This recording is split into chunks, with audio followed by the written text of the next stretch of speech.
Good day, fellow rockers and moshers. Welcome to the Metal Connection, the connection to all things metal. I'm J-Dub, and today on the show we're kind of doing our favorite female-fronted albums of the 80s, and we kind of just I got all the guests to just choose three each. If we had to choose like 10 each, the show would probably be 5 hours, so that would be a little ridiculous. So I just cut it down to three picks each, even though maybe we'll get into some other things after we finish our three picks, depending on the length and things like that.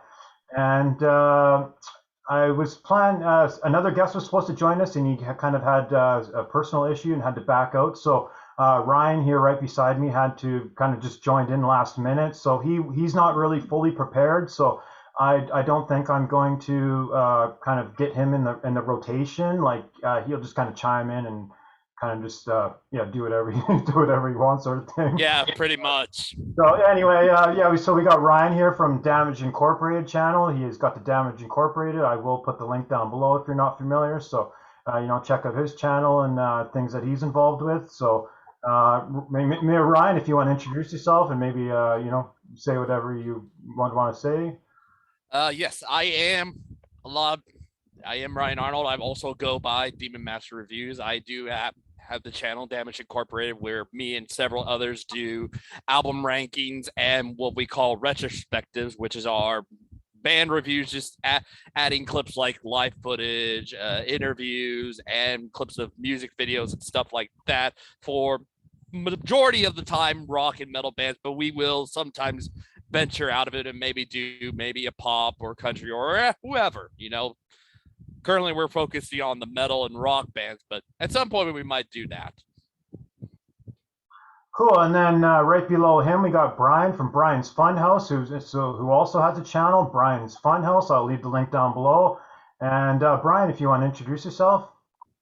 Hey everyone, my name is Brian. Like I said, I do the Brian's Funhouse, where I do toys, music, and other pop culture stuff from like the 80s and times from far on. And I'm looking forward to seeing what female groups and people everyone tonight is choosing. Yeah, it's funny. Right before we hit record there, Frederick was saying that he would watch some Brian's videos where he's showing the toys, and they were like, we were all laughing about it and things like that. So that was pretty cool.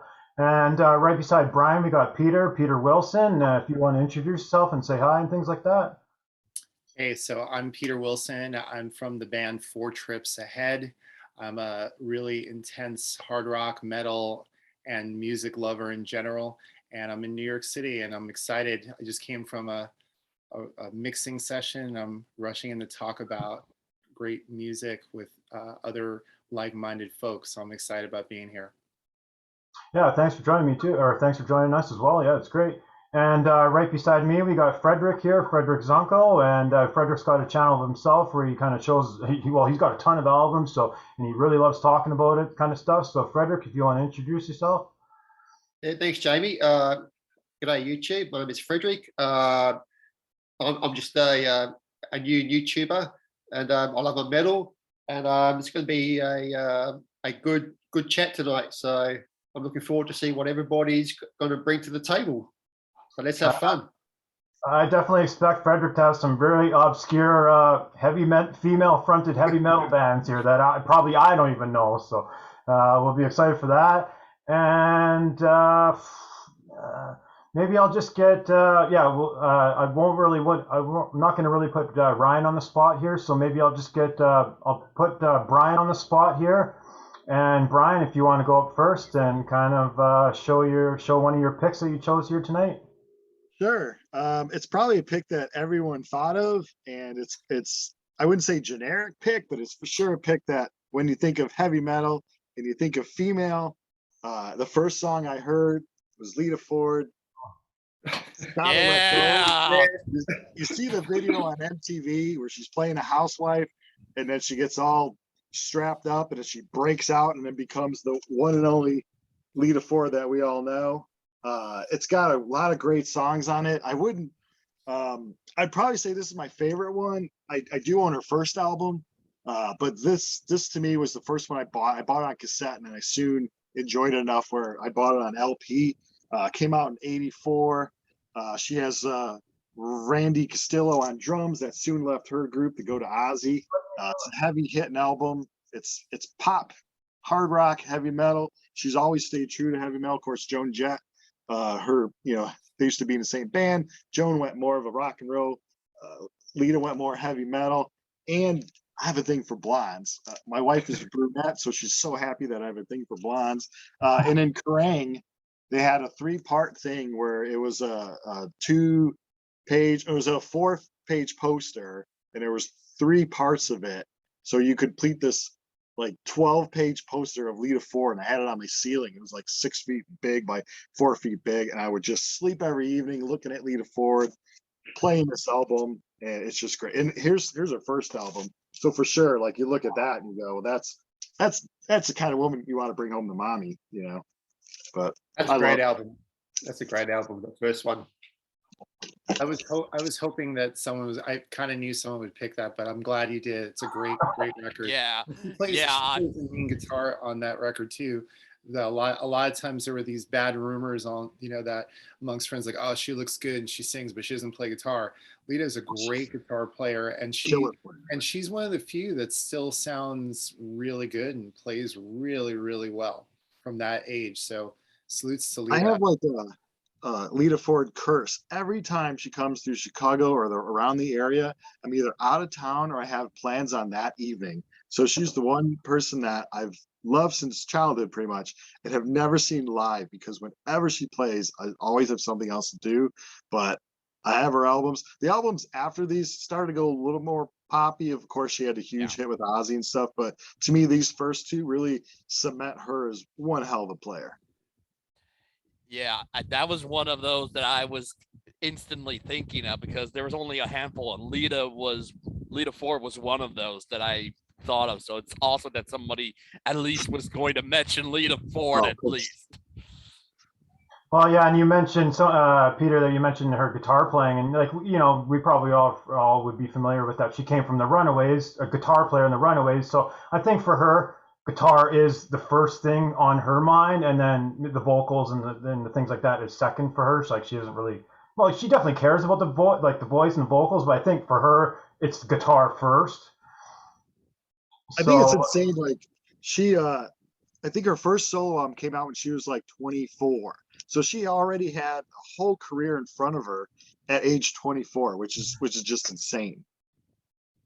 Yeah, she was surrounded by great guitar players. Don't forget that she kind of was pretty close with Eddie Van Halen in the 70s as well, just as they hit. I don't know if you guys know that, but I think they had a relationship, but they stayed just cool. They stayed cool, and Eddie, as you guys know, was really close with Chris Holmes from Wasp, and she ended up marrying him for a brief time too. So they're all she was around great guitar players, and she certainly holds her own. She's great. Actually, I was going to bring up a story, kind of like trailing off from that, but I remember watching an interview from her a couple of years ago where a guy asked her, the interviewer asked her, so what was the 80s like? How did you like the 80s? And like the first thing that she kind of said was just like, she's like, I loved the clothes, even the guys. She's like, I loved what the guys were wearing.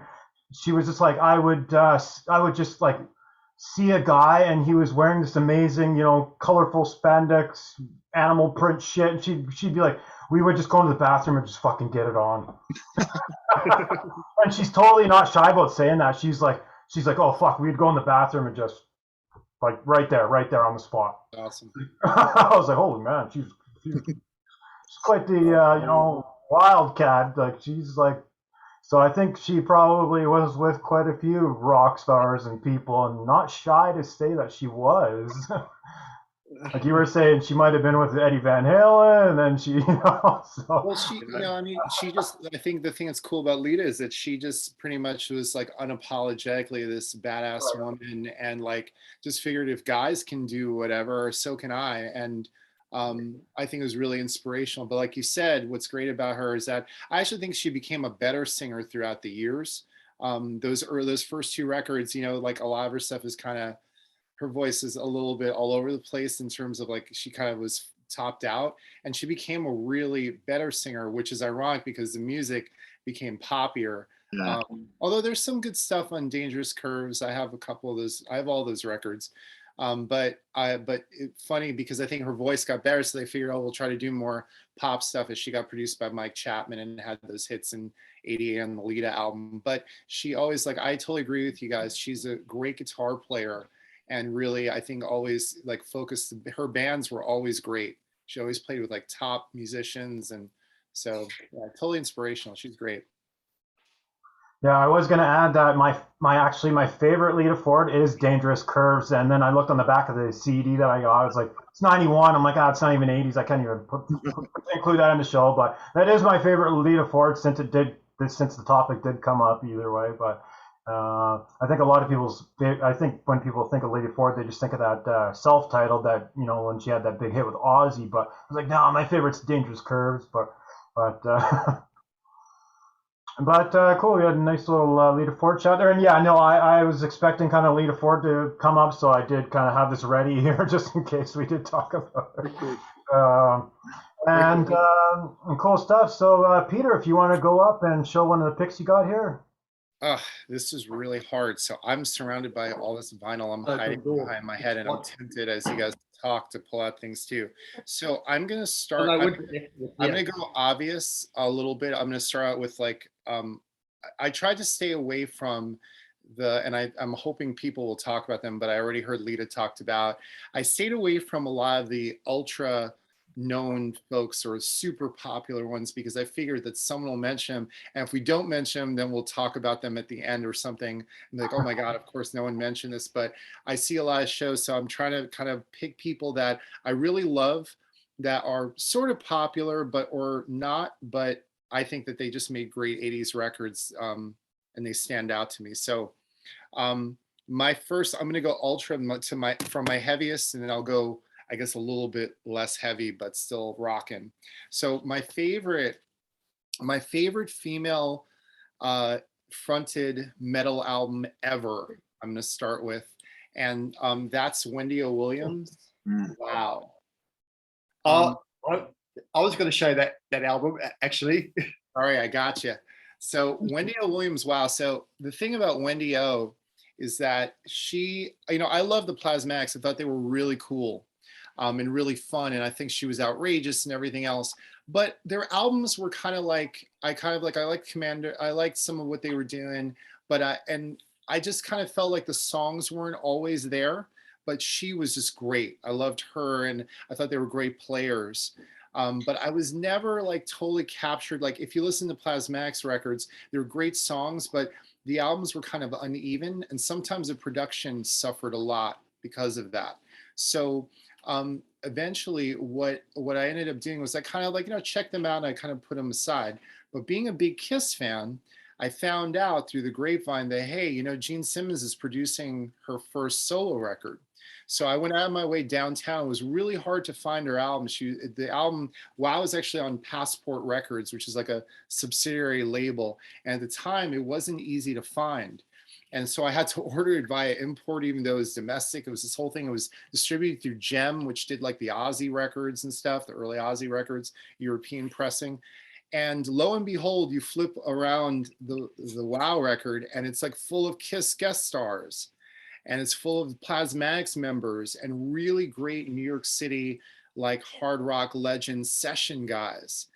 And oh my God, she's just like, if you guys haven't heard this record, she is unleashed, and the songs are great. They're really, it's like, there's a lot of jokes in the Kiss community, Kiss fan community, that this is like the best Kiss album other than Creatures of the Night in the 80s. Because it's it's like if you picked every great heavy Kiss song, but they didn't sing on it, and it was written, sometimes co-written with a female, voice and attitude. And she just totally destroys on this record. It is a great album. It's full of great songs. You guys may have seen the video for It's My Life, where she literally does all these crazy stunts. She literally is in a convertible driving somewhere. She's somewhere in the middle of the Midwest, and a helicopter literally pulls her out, and they let the car go off the side of the cliff. I mean, Wendy O fashion. But here's the thing, the song It's My Life is great. It's written by Paul and Gene from Kiss. It's a totally great anthem. But the album is amazing. It's really great because Wendy O had this whole image of just being this liberated, badass. I'm not apologizing for being who I am. I'm not apologizing for my body or my like crazy voice. And I think that she, in a lot of ways, set up a lot of the 90s female singers that kind of went heavy and joined heavy bands. She's just terrific. This album is amazing. The songs are great. There's a song called Priestess, which is amazing, heaviest thing in the world. Paul Stanley plays a mean rhythm guitar and Ready to Rock. Eric Carr plays drums on a song. Vinnie Vincent, who was in Kiss at the time, co-wrote a song or two on this. But this record is like the business. Her vocal performance, I mean, she's like off the chain. I've rarely heard screaming like that. That sounds authoritative, but like not like she's trying too hard. And the production is amazing. Gene produced it, but I think it's engineered by Frank Filippetti. He did a lot of hard rock and metal things.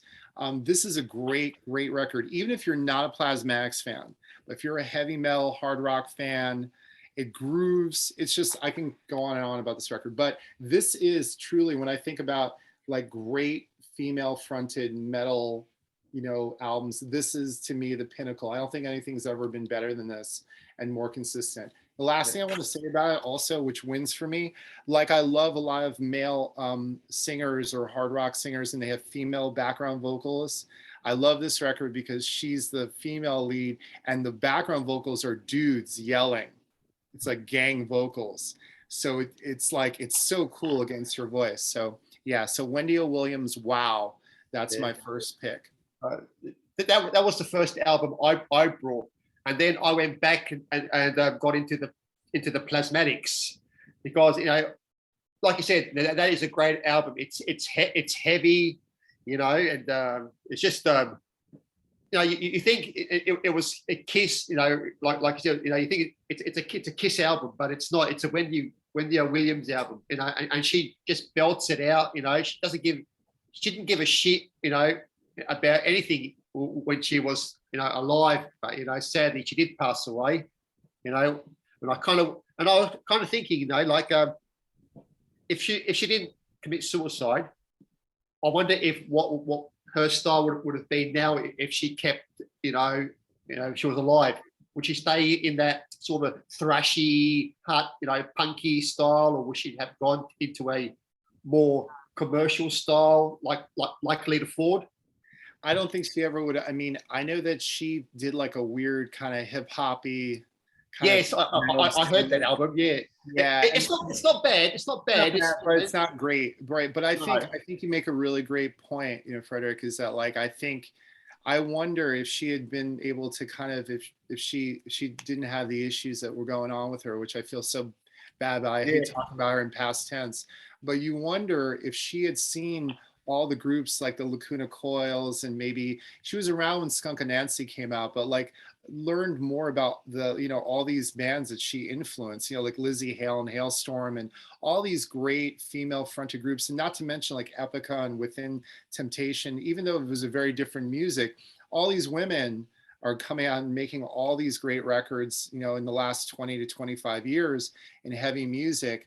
Or you think about Arch Enemy or things like that. And all that stuff was so influenced by Wendy.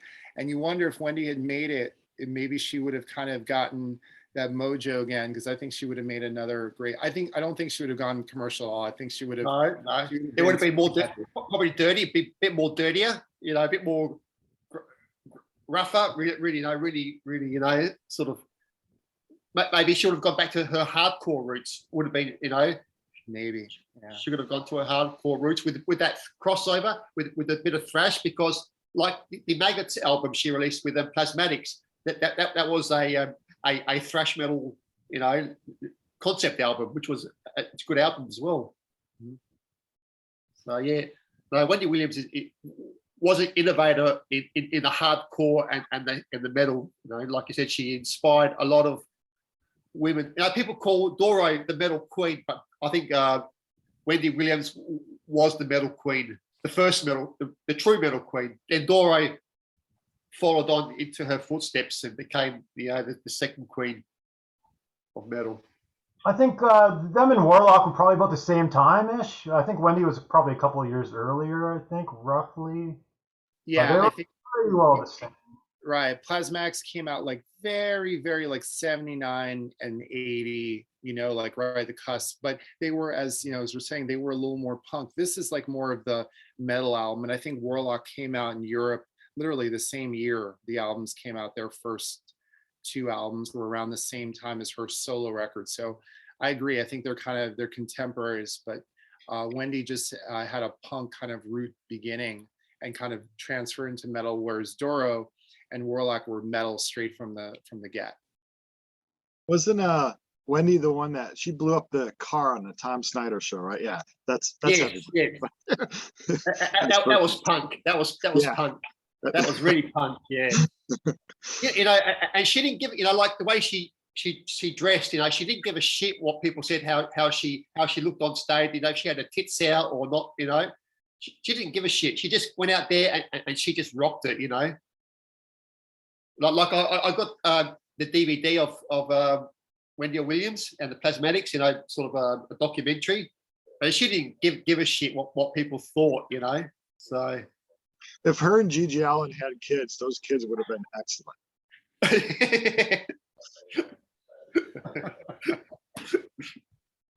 I think probably the interesting thing for me about Wendy is kind of just the beginning of her whole story of getting into music. She never had any intention of getting into music, zero at all. She was kind of like an XXX dancer, where like the pay-as-you-go shows, people would pay to watch through the window or whatever. And I don't know, she kind of just literally fell into it, so to speak, and she's like, oh, well, I'm already kind of a performer. Maybe I can do this as well. She just started screaming and shit. So that's kind of the interesting bit kind of about that. I don't know if anyone has kind of a better story about that than I kind of said it, but. Yeah, no, she was an innovator, that's for sure. And then also, Brian, you had me nervous. Well, not nervous for a second, but when you started your sentence with, she blew, blah, blah, blah. And I was like, I thought you were going to talk about the ping pong story. Oh no! The keep it clean for YouTube. No, this story is much cooler than that. But yeah, I'm sure you guys probably know what I'm talking about. She blew the ping pong out, right? I'm like, oh wow, here we go. No, it's someone of those Asian full of things. So, ping pong. I think a lot of people still, do miss Wendy Williams, because I see on Facebook people still celebrate her birthday and anniversary. She just was one of those entertainers that really wanted to do good in her life, but sadly she had her issues, and what can you do? So, but her music will always still be played on YouTube, So, I was gonna make a joke saying when she was on that music video, when the car flew off the bridge, she's hanging on the ropes and she's just dangling there. I was like, that's a stunt double, right? No, that's probably actually her risking her life, like had she, lost a grip or something. So no stunt doubles back then. Probably no budget for a stunt double either. But I was going to send it away to Frederick there. Frederick showing some Wendy stuff. Yeah, what's your pick, Frederick? I stole your pick. I'm sorry. If he's got the Plasmax DVD, is that a live concert? Yeah, this is the documentary on Wendy Williams. Yeah. And it's got all, talks about her life and shows all her music videos that she done. This is a great little tribute to Wendy and the Plasmatics. So if you haven't, check it out. It's a good watch. All her friends talk about her band members talk about her her boyfriend, at the time, who was in the Tasmanics and Wendy William band. So yeah. Right on, cool pick. Good little talk about Wendy there. And Frederick, if you want to go up and show one of your picks you got here. Okay. Well, I don't know if you guys ever heard of this band before, but they were just a one-off band out of the UK, and the band was called Oral, and the album was called Oral Sex. And this was their one and only done album, which was released in 1984 in the new age of British heavy metal, towards the end of that scene. And if you want to describe the music, I would say this is like early girls school, like the first three girls school albums. It's got that hardy, punky sort of sound, like girls school. This was a four-piece band, but one of the members, I don't think, left after they recorded this album, so that they had her picture on the cover. So that's the band on the cover. And this is like a mini album, so 6 tracks. And this was released through Sangreal Records. So yeah, if you love your old girls school, that heavy punky sort of sound, Oral with Oral Sex is a good album to listen to. Some of the tracks on here are quite sort of not new wave of British heavy metal sort of type songs that like you got a song like Love Pole, Head, Pearl Necklace, so, but it's not over the top, like porn, it's not porny, you know what I mean? It's just hard heavy metal. So It almost sounds like that Pearl Necklace. Would that be a ZZ Top cover? No, I think Pearl Necklace is I won't say it on camera, but it's one of those sex things. Oh, okay, yeah, I have no idea what that really would mean, but yeah, that's quite the interesting. They got the oral sex all on the side there, the strip. Yeah, almost, yeah. Well, yeah, it's got Oral. The band is called Oral, and the album is called Sex, but they put the oral sex on there, so. So it almost looks like those Obi strips. An Obi strip. Yeah. It does look like an Obi strip, but this is a great album. It's one. I think this band could have done more, but they just did this one album, and then they just went off and did their things up. Life took their toll. So it's a shame, but this is good heavy hard rock metal in the vein of girls' school. You might say they had their chance and then they blew it. Yes. I was so like, I hope no one says that joke. So I'm glad you did it for me. I thought I was grinning like a fool before when he was. And with a lot of these bands that I'm going to show you, they only did one album. They could have just gone on and did more, but being a female. Life, probably marriage and kids, and the stress of touring, took their toll. Sexist music industry. Yeah, because Peter, like in the 80s, it was really very male dominated, wasn't it? In the 80s, metal was very male dominated, and women were kind of pushed back in the metal. They weren't sort of appreciated that much as the male counterparts of these bands. But there were a lot of good, great female metal bands, like Wendy Williams, she made it. Lita Ford, she made it, But some of these other bands did a one-off album and kind of got discouraged and left the scene. Well, hey, people like Susie Q and the Runaways had to lead the way and kind of start it, even though there was probably plenty of plenty of in the 60s and things like that. But, you know, kind of Susie Q and the Runaways kind of come to mind as, you know, paving the way for future artists in the 80s. Yeah, I mean, you had a lot in the 70s.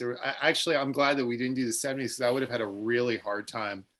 I was having more of a hard time flipping over to, but there were so many great female kind of hard rock metal influence folks in the 70s that kind of, like you said, paved the way.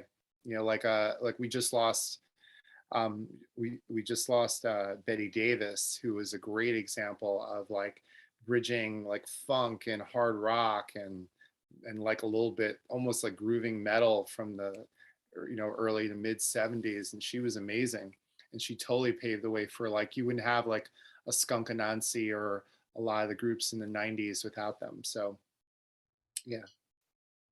Yeah, you mentioned, I think, I don't know if it was in the pre-show or in the show, but yeah, you mentioned Skunk Anansi a few times, and yeah, I dig them. I got a few of their albums. And yeah, it sounds like I'm up next here, and I think I'm just gonna, I'm Canadian here, so I think I'm just gonna rep a Canadian band here. I think probably a lot of you know. I try not, you know, I have a bunch of obscure females. I try not to go super obscure because I don't have anything to say. Like Frederick Spix, I've never heard of that, even though I wish I had. So that's a kind of a cool one. Maybe I could track it down. Although usually a lot of these obscure 80s albums never got re-released. So like the OG on vinyl are very expensive. So Jamie, this was released through Cherry Red Records in the UK. They did reissue it. Yeah. Yeah, it's a reissue. So yeah, Cherry Red did release it in the UK. Oh, cool. Well, maybe it is accessible, and yeah, I would definitely like to check it out, or at least just check out some audio samples on YouTube, just so you know I can get a you know, idea of what you're talking about, or what it sounds like. Yeah, check it out.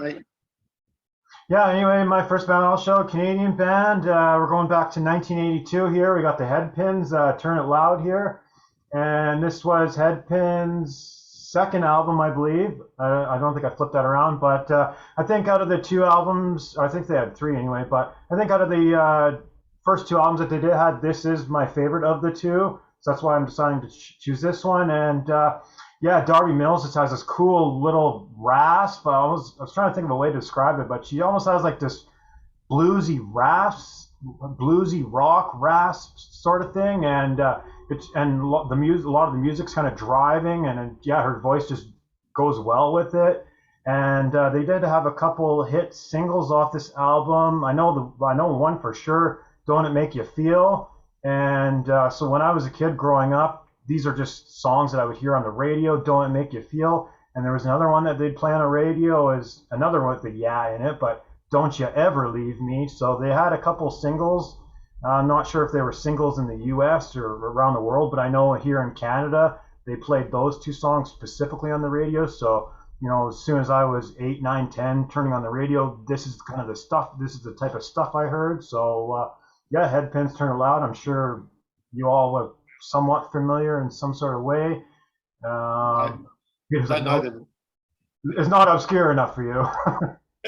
No, it's not that. I just never heard their music. I think it's never been played here on Australian radio, so I think it's probably more Canadian and American radio will probably be you know, more popular here in Australia. I have never seen or heard that band. Yeah, and I'm pretty sure, like, even when the MTV video era started, like, they were one of the first ones that had like a big music video and things like that. Forget the song; it would have been on the previous album, but actually, that's I'm pretty sure Turn It Loud is the first album. Okay. He's from '82, and I think the album you were talking about is isn't that Line of Fire? Yeah, I have that one too, and yeah, out of the two, I do prefer the Turn It Loud. Not just because it's a better cover. I just thought it's a little bit more rocky or whatever. Just a little bit more catchier. Just the songs in general, I just thought were just a tad better. Yeah, I think there's a couple. I think there might have been like one ballad on this one. On this one, there's not really any. So it's really, we're just talking about like a fraction of just like little tidbit stuff. They're both great, but you know, if I had to choose a favorite of the two, I would probably choose Turn It Loud. But She's a great singer. Terrific voice, really cool voice.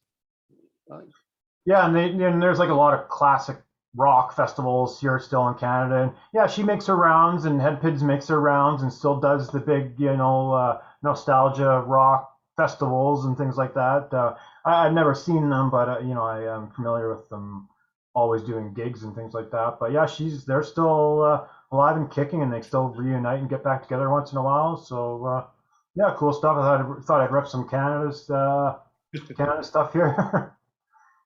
That's good. I'll have to check that out on YouTube. Have a listen to it. Yeah, it's definitely not thrash metal. I'm not going to say that at all. And in fact, like, you know, they're definitely you know, back in '82. I guess the new way, like the heavy metal boom, hadn't quite hit yet, so it's not like that heavy metal sound, but it's definitely teetering on that hard and heavy-ish sound, right? And so yeah, it could be up your alley. Yeah, no, I'll definitely have a listen on YouTube, and if I like it, I'll try and find the album. If it's not, I'll just leave it. But you know, even I was actually kind of listening to it for the show, and you know, kind of dare I say it, but I was like, she almost does sound a little similar, like maybe to Lee Aaron, but I think she probably even has better pipes than Lee Aaron. Like she probably actually had a bit better vocal range, but I guess they would be similar. Would you put the Headpins, especially that first album I would talk about, but I always thought the first Headpins album was somewhere in terms of heaviness, like not quite as sheeny as like Loverboy per se, but maybe not quite as in terms of Canadian bands, but not quite maybe as heavy as early Moxie. I always kind of saw that they were somewhere like in the middle of that, which I thought was pretty cool with her voice, you know what I mean? So like not trying to be overtly commercial. I mean, they were catchy and hooky, but they had a little more attitude, especially on that first record, which is why it reminded me a little bit of earlier Moxie, although not quite as heavy. Is there like a female Moxie? Or are you talking about like the? I know, I was talking about the band, like the heavier band, the all male band Moxie. Oh, okay, right. I'm not familiar with Moxie's later stuff. I actually have one of Moxie's albums from '77. And it kind of does have like that. It still has that classic rock 70s sound, but they were trying to get a little more heavier, even though heavy metal wasn't really fully set yet. But they were definitely teetering that line of that hard and heavy, but they had these kind of classic rock guitar solos still. So yeah, I don't know. I pull it out, but I have to rifle through some of those albums. But yeah, I got one of those Moxie albums. I'm not familiar with any Moxie that they released in the '80s, so I don't know if they didn't release anything in the '80s. They kind of, and I don't know if you guys know, but the Mike Reno, before he joined and got into Loverboy, he did the Moxie put out 3 albums, which are great. The first 3 Moxie albums that you get, Moxie 2, and I'm forgetting the third one, which is actually my favorite one. It'll Come to Me. It's the one with like the eagle on the cover. I think that's the one I have, Riding High, I think it's called. Riding High, exactly. That's the third one. So those 3 are really terrific, heavier for like 70s Canadian rock bands. But I like Headpins because I thought that they were doing kind of a similar, not quite as heavy, but they were kind of more in that, like their one foot was definitely in the late 70s. And then her voice kind of made it a little more current in her approach. So I really like those first 2 Headpins records a lot. They weren't quite as polished as some of like the '80s more commercial sounding Canadian bands I also like a lot. But yeah, she was a really good singer. Yeah, she was definitely had like this rawness, rasp to her, and then yeah, the kind of the musicians were fine and things like that. So yeah, it all kind of gelled well and it was good. Yeah. Yeah, and obviously things like that, since I'm in Canada, that stuff's like super prevalent down here, so I was able to get that pretty cheap. But, you know, someone like Frederick, he might actually, you know, he have to pay shipping and get it hauled over, so the shipping would cost more than the album itself. Oh, yeah, that's true. Shipping would be about like $50. Yeah. And the album probably costs about $12, you know, so I'll probably be paying about $90 for a Headpins for a Headpins album. Yeah, cool stuff. But, Oh, sorry.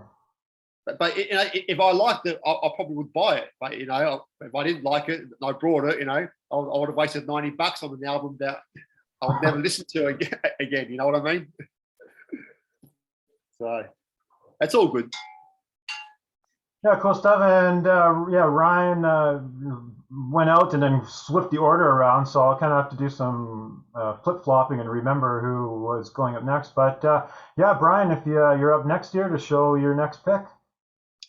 All righty. Well, that Lita Ford record I picked was from '84, so she was like kind of the hard rock, heavier end of things.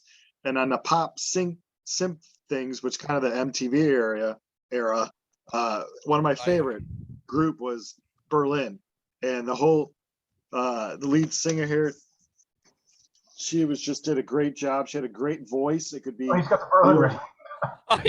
like real pop, and then it could have a little bit of a grit to it. But you don't want to go too heavy because at the end of the day, you're playing like synth pop. But their Love Life is actually their third album. Their first album, the singer was another female at the time, because this singer Terry Nunn was trying to actually be an actress, and she redlined to be in Star Wars, but Harrison Ford, I guess, didn't really feel her for the part, which is great because then Star Wars became Star Wars, huge thing, and then she became a lead singer of a great band. No More Words was probably the largest hit from this album on MTV. It had a video and all that, but it's got a lot. It's really one of the albums that you kind of wish wouldn't be seen as a 80s pop MTV one hit kind of era, because it is, if you're into like pop rock with the synthesizers not overused and sometimes electric drums, sometimes real drums. This is a great album from '84. Well, it's good stuff, I'd say. Brian, you stole my last pick, but I'm so happy you talk. No, I'm so happy you picked her, because I was like, I don't know if people will pick her, because I, like you, I always felt that I'd love to have heard Terry Nunn with a slightly heavier band, because I think her voice, although I love Berlin Records, I think that her voice could have totally worked over, and not necessarily saying metal, but like a really hard rock band, because she has the chops. She is so great. She's one of my favorite tones ever of a female or male voice. I just saw her live maybe 4 years ago, and with age, it seemed like her voice, not scratchier, but a little more oomph to it. And yeah, you're exactly right. If she was singing for like a rock band, like just nothing like hard rock, but just straight ahead rock and roll, yeah, she'd be great for it. It's a shame that the group kind of they went more the pop route, and then they kind of broke up. I think they put out like 2 more albums with kind of the people, they actually put out, I think, only one. They put out this one. I'm actually glad you picked Love Life, because if I was going Berlin, this album is slightly, I'm gonna say heavier, because it's still produced, but it's a little more rocking. And this is their last one with the original lineup, Count 3 and Pray. And everyone knows this album because it has Take My Breath Away, which they kind of slapped on there. But if you really listen to the album, you could hear there's more of they got a little edgier, the guitars are really good. And her voice is fantastic. She does like a lot of the ballads are dark and kind of like mysterious, and she writes great lyrics. But the heavy stuff, as you mentioned, like No More Words, or there's some stuff like that on this. Will I Ever Understand You was kind of a big hit on here, and heavier. She had like a creepy song, You Don't Know, on this record too. But I love all their records. I think that she is, and she put out a couple of records. She now is Berlin, but it's no one original except for her. But they put out a great album in the 90s that was really, really good. It's a little electronic-y and synthy, but it's also heavy. And she sings great. She's a terrific, like one of my favorite singers, and extremely, as you said, she's like, everyone knows her voice, but no one talks about her as Terry Nunn.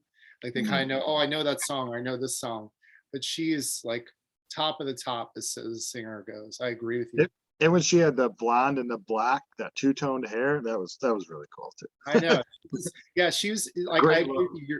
Yeah, great look, great like image, great live performer, and a killer live voice. I saw her a little bit earlier than you did, and her voice was still like incredible. Really, really, and she doesn't back down from notes and still singing the same key. She's terrific. Great, great pick. I have nothing to add because I've never really heard it. Although, I do get into some like some new wave and things like that. So I'm sure I would probably dig it. I'm a sucker for female fronted. So if it's kind of female fronted and there's some new wave, I'm sure I could dig it. I know Frederick's definitely doing the what? Oh no, I do know Berlin. I have seen their videos on Oh wow. on on TV. Yeah, I'd say I have to listen to it more to appreciate it. Hearing just one song, it doesn't sort of show its potential. So Take My Breath Away is like and she sings it great. It was a big hit. I get it. But it's the furthest, it's like the only song like that in all of their catalog, honestly. Yeah. That's the only song I heard. That's the only song I heard. It's very bad. It would be like saying, oh, well, I heard I Was Made for Loving You by Kiss, so I know what Kiss sounds like, It's like the anomaly. If you really listen, their early stuff, as Brian was saying, it's kind of like this weird, it goes through, it's like dark pop. It's kind of a little bit electronic-y on that first record. Then they went a little new wave, but there's always this like a little bit of a sinister vibe going on and all her lyrics. There's like this darkness that I think I guess if I like The Cure, I'll probably like Berlin. Yeah, for sure. Especially like if you like The Cure and stuff like that, I would check out this record. Just Pleasure Victim. That's the first album that she's on, and that's cool. It's got weird, cool songs. There's a song called Masquerade on here, which is really, really great. And there's The Metro is on there, which is totally dark. Like it's a total dark hit. A lot of like if you go to goth dance parties, you'll hear The Metro on it because it's dark. Yeah, it's really.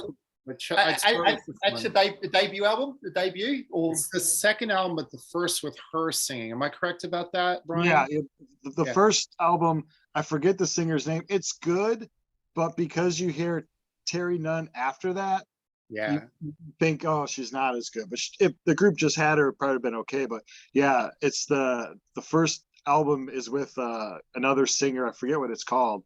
It's hard to find. You find it on eBay once in a while, but the first two with Terry Nunn are for sure. Check it out. And I got this one. I think it says 2013, and she signed it to me, which was like a dream come true. I'm like, oh my god. I mean, she's probably just sitting in some room, just like whatever. But for me, she was like, oh, Brian likes this record, so I'm gonna sing it for him. But yeah, it's not as good as the early stuff, but she still can really sing. It's a shame. Like for me, groups like The Fix, Flock of Seagulls, and a few others will always be seen as almost like this cheesy MTV group, where there's so much more to these groups. If you really try their albums, it's really good stuff. Yeah, Flock of Seagulls. I do like Flock of Seagulls. Yeah, I do like. If you like Without Hats. Yeah, if you like them, they're dark. Then I would definitely get. I would get like the early Berlin, like I said, Pleasure Victim. The album I was talking about that I unfortunately didn't come out on vinyl was their first album after a long ways away.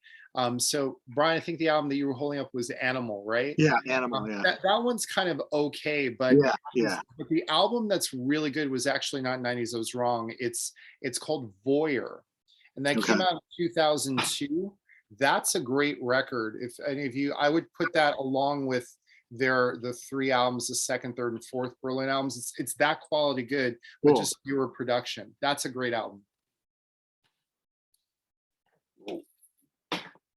The only thing that kind of comes to mind is when you guys mentioned the kind of what it sounds like and things like that. But is anything like Trans Vamp Vision? Oh yeah, they were kind of out there, kind of. Yeah, maybe not as but their Trans Van Vision's a little more left kind of out there, whereas this stuff is a little darker, sometimes a little sparser in the earlier stuff. And then they kind of built up in production value. All three of the early Berlin albums with Terry Nunn are kind of, they're all a little bit different, but they have her voice and her kind of dark lyrics that make them kind of throughway, and they work together. But they're really, yeah, it's not as busy. I think it's a little, the earlier synth stuff is a little darker and kind of sparse, and her voiceover is just really, really cool. Yeah, my favorite band of all time is Cheap Trick, and I feel they're same thing. They're like this, seen as this rock or pop rock thing, but you listen to their first albums and they have like a sense of humor. You know, some songs they're singing about suicide. And you wouldn't expect that from a pop rock group if you just know them from Surrender and The Flame and I Want You to Want Me. But there's so much more to them, and it's kind of like the same as Berlin in a way. There's a lot more to them if you really listen to it. Brian, you and I are soulmates because Cheap Yeah. Trick is one of my favorite groups, and I Awesome. argue that same way. Like a lot of the 80s groups that have like that, you know, kind of were pushed to put out singles. Unfortunately, people on radio trap them in those singles. And I agree with Cheap Trick. I've had the Cheap Trick conversation for whatever 40 years, where I tell people, don't listen to those songs. Some of them are great songs, but go buy All Shook Up, you know, which was produced by George Martin, and is a totally crazy, dark record. And I look at Berlin very similarly. Like a couple of the singles, in particular, that one single, Take My Breath Away, which they didn't even write, Giorgio Moroder wrote. It was actually written, I don't know if you guys know, it was supposed to be Martha, I'm forgetting her last name right now, but Martha, who was in the Motels, Martha Davis, who's another great singer. She was supposed to sing that originally. There are demos of her singing it fully, and they just felt that her voice, she sounded fine, but they felt it wasn't right. And so they offered it. They just had Terry Nunn sing it, and they slapped it on and made it Berlin. But it's so not indicative of who the band is. So that was a great example of one of my favorite groups, and I think that doomed Cheap Trick to kind of people not really understanding how great that band is. I feel the same way about Berlin. We'll have to have a 4-hour episode on Cheap Trick someday. Let's see Cheap Trick. I'll do it all day. I thought that was funny that when he showed the Berlin album, you had yours sitting right beside you, ready to go. I was ready to go. Was that actually one of your picks? Is that one of your picks? But I'll just, as someone else is talking, I've got 3 in my head. It's no problem. Okay, I was gonna say you're more than welcome to go fetch another one if that actually was one of your picks. You know, yeah, actually, and then you're actually up next. So give her away. Okay. All right, Brian, I'll get you for that, but in a good way. I love it. So I'm going to cheat a little bit, but I will kind of, I was having a really hard time. I have the artist, and I'm going to give Jamie some props and go to Canada for this one. So I love turning on people this is one of my favorite female singers and writers. And I'm really sorry that she hasn't put out something since the 90s. She is a Canadian treasure and a fantastic singer and songwriter and really masterclass vocalist. And that's a woman by the name of Lisa Dalbello. She's really interesting. I don't know if you guys know her, but she came out in the very, very late 70s. She was young, and she put out a couple of kind of dancey pop records, but she hated them. She was young and she hated them. And they kind of they had her dressed up. You'd think she almost looked like Olivia Newton-John on one of the records. If you look up, she's Lisa Dalbello, and she's got like a little, kind of head wrap, and kind of like she's all in sports clothes and got her sweats on, and she's supposed to be like kind of pop, and she had these pop hits. She hated it, and she wasn't writing any of the music really. And so she took a stand and did something really cool. And she met Mick Ronson, who, as you all know, worked with Bowie and was in the Spiders of Mars. And it's just, Rick Ronson, one of the best guitar players ever from the 70s, and a singer, songwriter, extraordinaire. And they met. And he kind of said, you should go on, and do you have any of your own stuff? And she said, yes. And so she reinvented herself and just called herself Dalbello. And she put out this record called Woman Forces. It's got a really cool striking cover. I don't know if you can see it. She's all made up. And she ended up having a really mega weird hit called Gonna Get Close to You. Now, you metal folks might know that song because Queensryche covered it on Rage for Order. It's As soon as you actually, said that title, I was like, that sounds familiar. yes, and it shows how awesome Jeff Tate is as a singer because he has that crazy range. It's an awesome stalker song. But what's cooler about the fact that Dalbella did it is that she is the stalker in the song.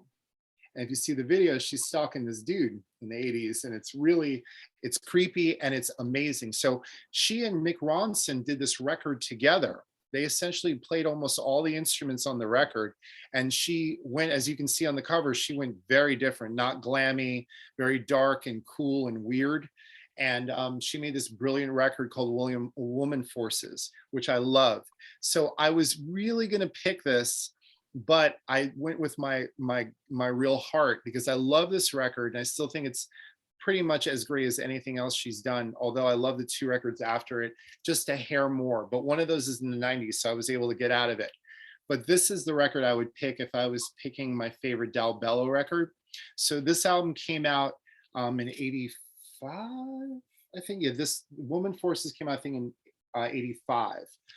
And then she put out this album called She in 87. And this is an incredible record, really, really great album.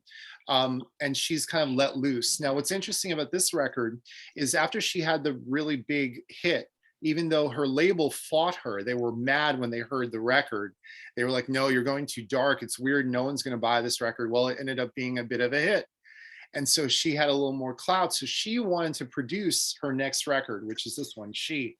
And the label said, no, you can't produce it. So what she ended up doing was she ended up pretending to be a producer. And she took her name, and I can't remember what, let's see if it's here. Oh, this one is corrected. So the original, some of the vinyl is actually, it shows the producer on this record is actually her, but her name backwards. So she made up a name. This is a fake producer, but it was her. And so the record company would come by and check in on her, and they'd say, where is this producer? And she'd be like, oh, I don't know, he's out, but we were working together in the morning. And she basically produced the whole album herself, played a lot of the instruments or most of the instruments, and had great session guys. And she makes this great record. It's really badass. The song Black on Black, which is the leadoff song on this, was covered. You might have known it. It was a later early 90s hit for Heart, because Hart, in particular, Ann Wilson, loves Dalbello and loves her voice and her writing. So she covered Black on Black from this record, and then Dalbello wrote some other songs for her. But this whole record is just really incredible. It goes into dark kind of pop places with Baby Doll, but it's basically deconstructing what society sees as what a woman should be and act like, and you know, and just carry on. So I love this album because of the lyrics, and she sings from like these quiet, beautiful pop tones, and then she roars in other places and has a really high in your face voice, or she has these dark, heavy tones. She is a master singer. She's just really, really unusual. And this is a great like piece. I love every song on this record. And her melodies are great and everything else. So there's a lot of video of her live supporting this record. I think she did a concert in Europe, in Germany, and they have like a full, you can find it on YouTube, I'm sure, because they put out like an official DVD, VHS at the time release of this record, and her live, and her band is great. And she's just really, it's just amazing. And so I highly, highly recommend this record. She did a record in the 90s that is escaping me now, but the lead single is called These Heavy Boots, and another song is called 11. And that record is amazing too. It's even heavier. and Tommy Lee from Motley Crue plays drums on some of that record in the 90s. Some of you, any of you guys Rush fans, you may know that Alex Lifeson put out a solo record in the 90s called Victor, and he went under the pseudonym of Victor. A lot of people don't know, it's in cutout bins. You can find it really cheap online. It's a cool experimental hard rock pop record, and Dal Bello sings a couple songs on that record because Alex Lifeson and the guys in Rush love her voice. She's very well known in musician circles. You'll find her songs covered. But what ended up happening, from my understanding, and you guys may know or figure it out later yourselves, but my understanding is that she ended up writing for TV and writing some really big Canadian hits on TV, like hit songs that are used in commercials and whatever. And she made a shit ton of money. And so she eventually was like, you know what? This whole recording thing is not really, it doesn't really yield a lot of money. And I didn't have to work that hard. I have my own studio. And she was recording for years, just doing jingles and songs for television and movies in Canada. And that's how she makes her living. And she's, from my understanding, very wealthy. And she kind of just stopped, making music, let's say, that's recorded for commercial output. So she hasn't made an album since like 96 or 97, which was that one record I was telling you about. I think, and it's great. But like I said, this is my pick for 80s. This is She. But like I said, if you got Woman Forces, either one of these is great. I would stay away from her first couple. I own them just for fun, but they're kind of like, she sounds fine, but she sounds kind of like generic and whatever. And it's kind of funny because you wouldn't even know it's the same person at all. But again, one of my favorite Canadian artists and one of my favorite artists, period, Dal Bello. It's cool that she's got a lot of cash, but if she ever went broke, she could probably sue this Van Halen singer for stealing her artwork. Yeah, man, I always laughed about that. And listen, I would not, because that came out in 86, the DLR record. This came out in 85. I know for a fact that he was probably like, hey, that's a cool idea. Exactly. Although DLR, as we all know and love, could care less about any kind of deep school. I mean, he was just like, hey, this looks cool, let's do it. But yeah, I know she probably doesn't care so much, but yeah. Brian, are you familiar with that Dal Bello album, or did you just think, oh, that looks similar to the Roth album?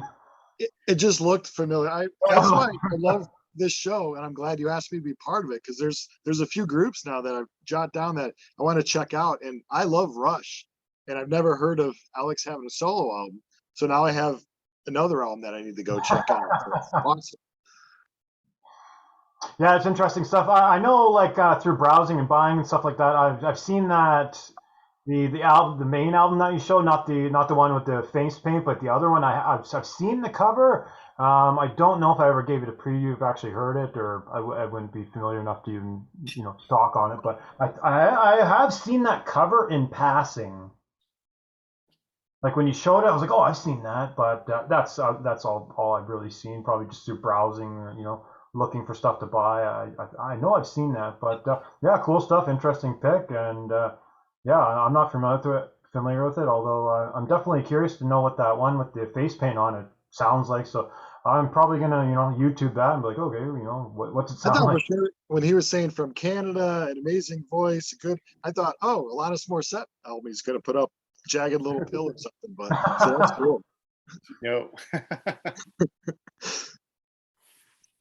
Yeah, cool stuff. So where are we here? So Frederick here, you're waiting patiently to show your next one here. So give her a go. No, it's all good. I'm learning some new things. That's the cool thing. That's why I didn't just that's why when I try to do these shows, I don't try to just pick people who may just be into all the same stuff. So we'd all get the same picks. You know what I mean? Like, say if I just chose all strictly for brutal metalheads, well, we're all going to have the same stuff, right? So it's just trying to get a variety of stuff, right? Things that just trying to touch on a bunch of different things, hit all corners of all corners of music, really. I was even telling you there, I was like, it doesn't have to be strictly metal, rock. You choose whatever you're feeling. I don't want to dictate what you're going to pick. If you want to choose some funk, some soul, some new wave, go for it. Whatever you're feeling. And same with Brian. Actually, until Brian, I know the first time Brian did the show, he's like, "Does it have to be metal?" I was like, "No, man. You can check whatever you want, whatever you're feeling. I don't care."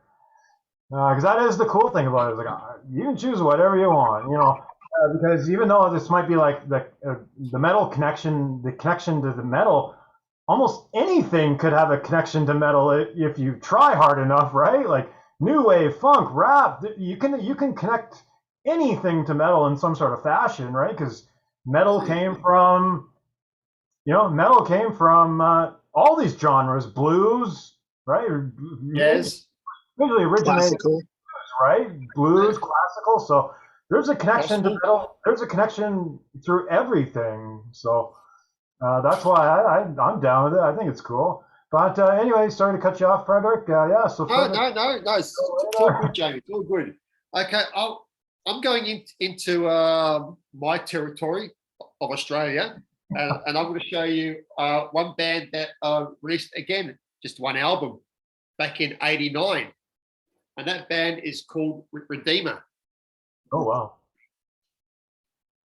This is a reissue from Cult Metal Classics out of Greece, and this is a replica copy of the original. It came out in '89 on white vinyl, and this is a white vinyl version, so it is a replica. And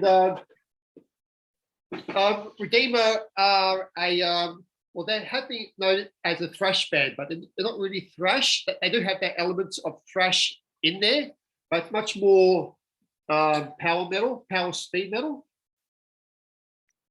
So it's only like a 7-track LP with 2 outros.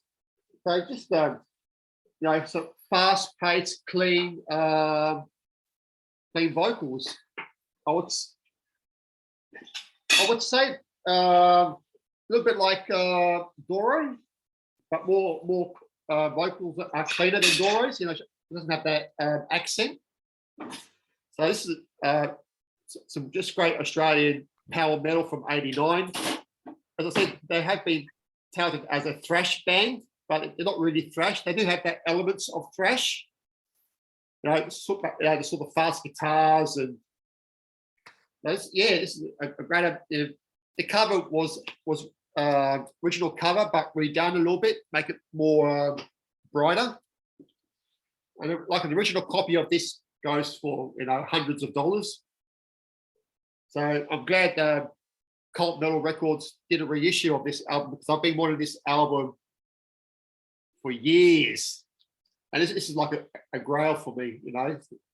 Like Aussie, this female-fronted metal, and there's not that many bands that are female-fronted here in Australia. We've got a few, but I think this was probably I would say maybe the first female-fronted Aussie band, but don't quote me on that. So some of the clothes they're wearing there, it looks like a medieval. It looks like the one girl has like a medieval outfit there, like yeah, it's a very sort of medieval, but it's not. The music is not medieval. It's just a painting that they wanted to have. But you got some great songs here, like Metallic Frenzy, Apocalypse Riders, Burn in Hell, Heavy and Loud. So you could hear it's all about the metal. It's just a great album. This was like a limited run of this album. I think there's only about 500 copies at the time when I got this. So I know it's still available on CD, and you might also get black vinyl, maybe still available from Cult Metal Classics. So Redeemer, they were called Apocalypse before they changed the name to Redeemer. And Apocalypse has been used like 400 million times, in the metal industry. They went from Apocalypse to Redeemer. Yeah. Yeah, no, it's The worldview totally changed. Yeah, because if you go on Metal Archives and you look at Apocalypse, it's about maybe 50 or 60 bands of the same name, and imagine having all these Apocalypse, albums in your collection. Where would you put them? Apocalypse Canada, Apocalypse Australia, Apocalypse America, So yeah. So do check this out if you love, your power metal. I would say a little bit trad as well, trad metal, a little bit of thrash. So it's a mixed match of styles, but a great album. Do check it out if you love your Aussie metal, and you love your old school style of metal, Redeemer. And it's hard to put like who they sound like, but to me, I think maybe Hellion, the band Hellion with Anne Bolan on vocals. Probably a little bit like Betsy Bitch, sort of, that sort of style. So a lot of these bands are very hard to put a style on because every band is unique in their way back in the day. So yeah, Redeemer. And I love the artwork on this. This is a great artwork. Sure. And I think that this band is still active because it does have an insert where they do an interview with the lead singer. And she said that they are writing music at the time I got this, but nothing has been, heard of. So I don't know if they're active anymore. They might have given up, but they did release this one great album, but unfortunately, nothing after that. Redeemer. That's my pick. Yes, unfortunately, I've never heard of that, and I try to dig deep trying to find these female-fronted metal bands, and I've never heard of that, so that's pretty obscure. And that's for me, I don't know about you guys, but I always go on like a metal archives, and I'll go onto these forums, on female-fronted bands, and I'll type in Google female-fronted metal bands, and there were so many bands that that never released vinyl, but they were just demos, and they were so good, demos that they should have been, put onto vinyl, and in Australia, I was looking for Australian metal bands, and I saw Redeemer, and I thought, I have to get this album. I love the cover art, but for original copy, you're paying hundreds of dollars, for the original OG pressing. I think it was self-released. They self-released it back then in '89. So those OGs are hard to get, but I'm glad it got reissued a couple of years ago. Yeah, I recently came across a super obscure metal band that I had never heard of, female-fronted. I just ordered it like a week ago or something, so it's definitely not here in time or to show or nothing. But I don't know, Frederick, if you ever heard of it. It's called Sacred Child. It almost has like this Terminator, this really bad Terminator front cover. A band called Sacred Feud that I do know, but I haven't heard Sacred Child. And this is a female-fronted band too, one-off album. But I haven't heard I've heard the name Sacred Child, but I haven't heard the music. So, Peter, it looked like you almost have heard of that. Yeah, I've heard of Sacred Child. Yeah. They had a song on a metal compilation that I'd heard of, and that's where I know it from. But I've never heard their record. Oh, okay. Yeah, the covers. It's like I dig these kind of cheesy covers. Like most people would be like, "Oh, that sucks. I hate it." I'm like, it's kind of cool. It's kind of like a really bad version of like a Terminator. Yeah. Very, very stripped down, no graphic kind of Terminator on the front. But anyway, that's kind of an obscure find that I recently just found. But I guess Speed metal. It's kind of a mix of a bunch of that stuff. Like there's some thrash, some speed, just kind of standard heavy metal. It's kind of like a blend of all that stuff. So it might be like familiar, like probably like Redeemer. Probably if you heard Redeemer, you probably might be the same sort of style. But since I don't even have it yet, I was trying not to really like listen to it like on YouTube or nothing. I was kind of waiting till I get it to really like listen to it. I just kind of like quickly heard a few minutes, like, okay, good enough for me, bye, sort of thing. So yeah, you're like me, Jamie. You know, when I hear a song, I hear it just a few minutes. If I like, you know, the intro, the way it sounds, and I go, yeah, I need to get that record. You know, even if the rest of the record is crap, you know, it's just that one song, you know. But then, you know, those blind buys, you know, you can never go wrong with blind buys most Yeah, of the time. Yeah, I just clicked on the name Sacred Child. I see it was a female singer. I'm like, okay, go to YouTube, preview a song. I was like, okay, good enough for me.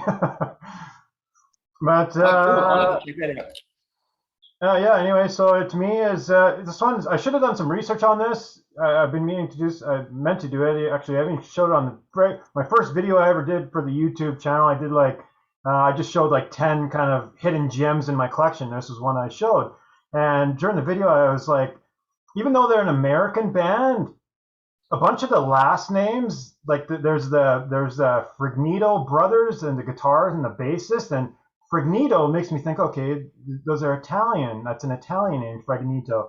And then even the singer, Marianne Scaffidino, even almost sounds kind of Italian. So it's kind of weird. It's like they are an American band, but it seems like there's a bunch of Italians in the band. So anyway, talking about Black Lace here. Black Lace, this is the first Black Lace from 1984. They only put out 2 albums, this one, and I forget the name of the second one here. I should have had the second one beside me, but out of the 2 albums they did put out, this is my more favorite of the 2, even though they're basically, both of them are neck and neck. They're both just great, but this one I probably just listened to a little bit more, so some of the songs are a little bit more catchier just based on repetition. But yeah, it's cool stuff here. You can actually see the 2 brothers here. Those are the 2 brothers, the Fragnito brothers, and then there's Marianne Scaffidino. And the reason I kind of do bring up that Italian thing, even though I have no actually proof backing that, it's just purely based off speculation. But it's the thing to go that makes me think that a bunch of these band members are Italian is that she has like this spunk and flair to her, where yeah, it's just every time I hear it, she just has like this really confident spunk about her. It's very different than kind of some of the other females. It's just I don't even know. It's just yeah, it's just I really hope I'm not making that Italian thing up. It just really sounds like she has that Italian kind of spunk, and that's just like all I think about when I just hear her, like this very confident, kind of fun. Not like she's confident, but not like super confident.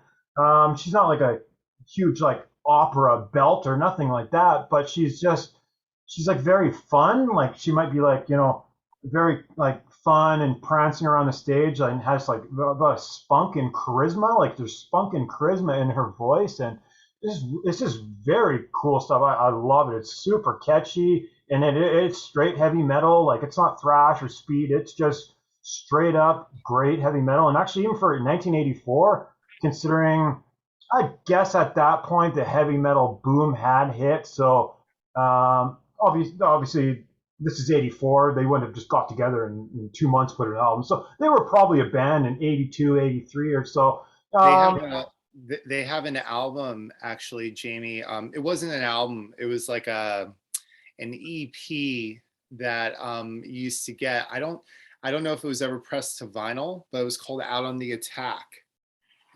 And yeah. I remember I used to see it floating around. I used to see the tape floating around when I was like, you know, a kid kind of getting into metal.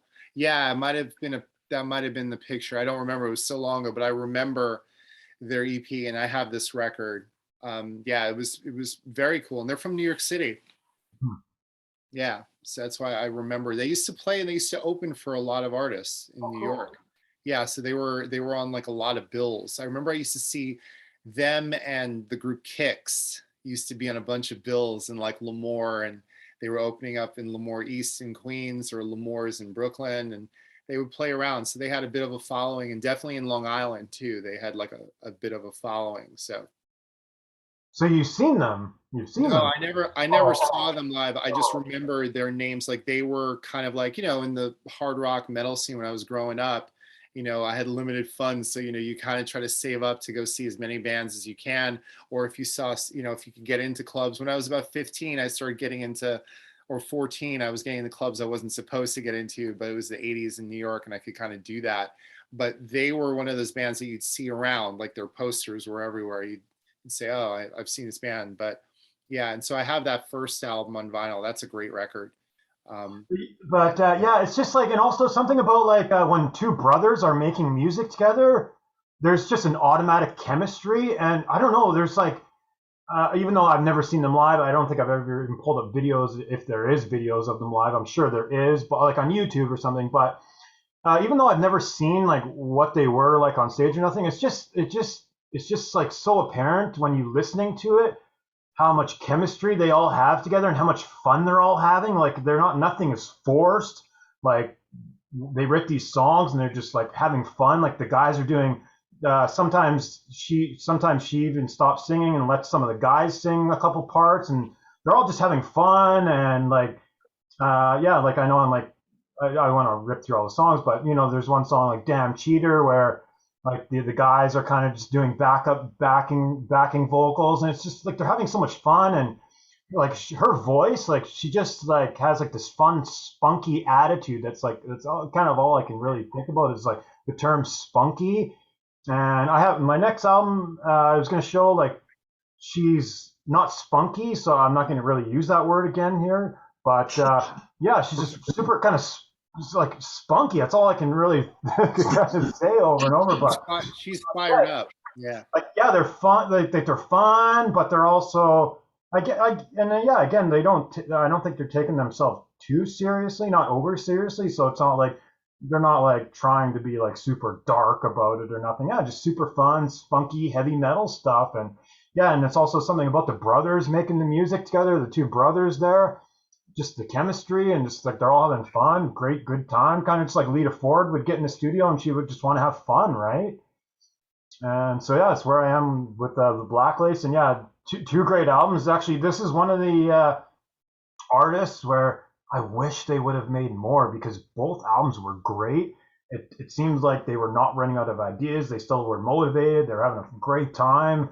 I don't know why, since this was 84 and the next one was 85, I believe. So they still had the opportunity in the 80s while like record companies were just giving away money to bands and signing all these bands and just giving away money for music videos and all sorts of things. So the opportunity, it seemed like for me, was there. I don't know what happened and why they weren't able to make more, but this is one of the bands I wish they were able to make more. They were on, but they were on like a, like I thought they were.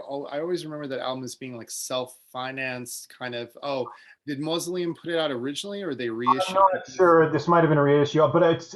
I thought it sounded like Mausoleum was going to come in your mouth for a second, so I showed Mausoleum. But yeah. So yeah, no, absolutely. I think that one of the things is that those records, I remember them being as kind of like a self-financed kind of thing. So it could be that just, you know, money and whatever ran out, because I knew like they were one of those bands that was trying to kind of get there, but they kind of had the feeling like you were seeing, you know, they were on posters like anybody else trying to make it. So but she was a really cool singer. I liked her voice. that was probably one of the things where heavy metal was just booming.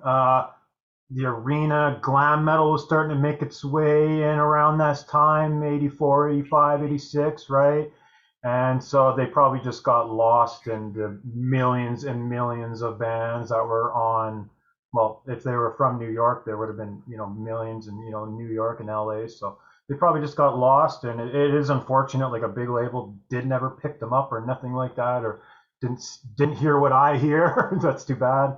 Because yeah, I would have loved to have heard more from these guys. Yeah, really cool stuff. Marianne Scaffidino, she was cool. And yeah, there's my pick. And yeah, cool stuff. And we're going back around to Brian for your last showpiece here. I'm afraid to see what Brian's picking. I grabbed some other records. It's like Brian's gonna grab something else in mine. When I thought of like groups, I thought, you know, for the third pick, I should go obscure. I don't know what happened to this band, but I know there's great songs. And when you talk about women, of course, you want to appreciate their singing and their playing, but the beauty alone in the looks of these four women is just, I don't know what happened to them. But any of these four, I would marry them. So it was really hard for a fourth pick because there's Scandal, Missing Persons, like I said, Scandal, Leerin, Fiona. But I'm like, what's the first woman that I saw? And I was like, holy crap, that's rock and roll. Hope she gets into the Hall of Fame. Yeah. From Yeah, I totally 1980. forgot about her. 1980, Pat Benatar, who is just Treat Me Right, You Better Run, Hell is for Children. Her first 3 albums are just solid rock and roll. And then after that, more of the pop and trying to get, I don't know, the hits. The album influenced her, the album label influenced her to get more of the hit stuff, but just straight ahead rock and roll. I haven't ever seen her live. I heard she's really little, but powerhouse voice that just comes out of her. True musician. She's still around playing with her husband. And Crimes of the Passion, 1980. I believe it's between 4 and 5 times platinum. It's just awesome. Awesome stuff. I am so freaking glad you mentioned her because I keep forgetting. I was like, there's gotta be more than you mentioned, Pat. I'm like, oh my God. And she's been right in front of me because my stepdad freaking loves her music. I do too, for Christ's sake. I forgot about her. Ah! She's awesome. She's awesome. I knew. See, I'm glad that I got up because I had Pat on hold for her first 4. You mentioned the first 3, absolutely. Like I actually got into big Jamie. I don't know if you saw the back and forth I got into with someone else on our butcher on Butch Jones Butcher Shop online forum, which is awesome, and everyone's pretty awesome in that, and that's how I met you and so forth. But someone was arguing with me about I think I posted this album, but I don't remember. I posted one of the 3, and someone was arguing how that she wasn't hard rock. Oh, I was like, I think I got into it with the same person because one time I posted an album, he's like, "That's not hard rock." I'm like, "Who cares?" Like, what are you talking about? And it's like, what? And like some of the things that he called hard rock, like, I'm sorry, put any of the first 3 Pat Benatar albums, and you can argue a bit. This is the album I was going to have. I'm actually glad that Brian went up and picked an album because I could not. I was like, if no one picks Pat, I'm going to say Pat. I figured Brian might say Pat. I said, well, if he doesn't, I'm going to pick Pat. But this is the transitional album where she kind of goes into pop. But I still think that Get Nervous is a great record. I would argue Shadows of the Night is her like kind of masterpiece, even though it's a little, because I always say it to people, yeah, there's some popular stuff here, but Shadows of the Night is actually almost like a Queen song. You know what I mean? If you listen to those vocals and she was and melodically just amazing. Her and her husband Neil, just fantastic. I forgot that Hell is for Children is on this one. So, oh yeah. Anyone that can hear her almost scream out some parts of Hell is for Children and won't classify her as a hard rock singer is nuts. Right. That's a powerhouse voice. And also, that's a great track that you picked because Hell is for Children, just even her talking the subject matter about talking about kids who are being abused and sexually and otherwise. I mean, she's like heavy. And even the opening cut on this is Treat Me Right. Right? Like, so she's letting you know, like, I mean, she always was like sassy, badass, like, I'm a woman, you're going to respect me. And if you don't, I'm going to run you over. And she's like, just, I think Pat is the top of the top.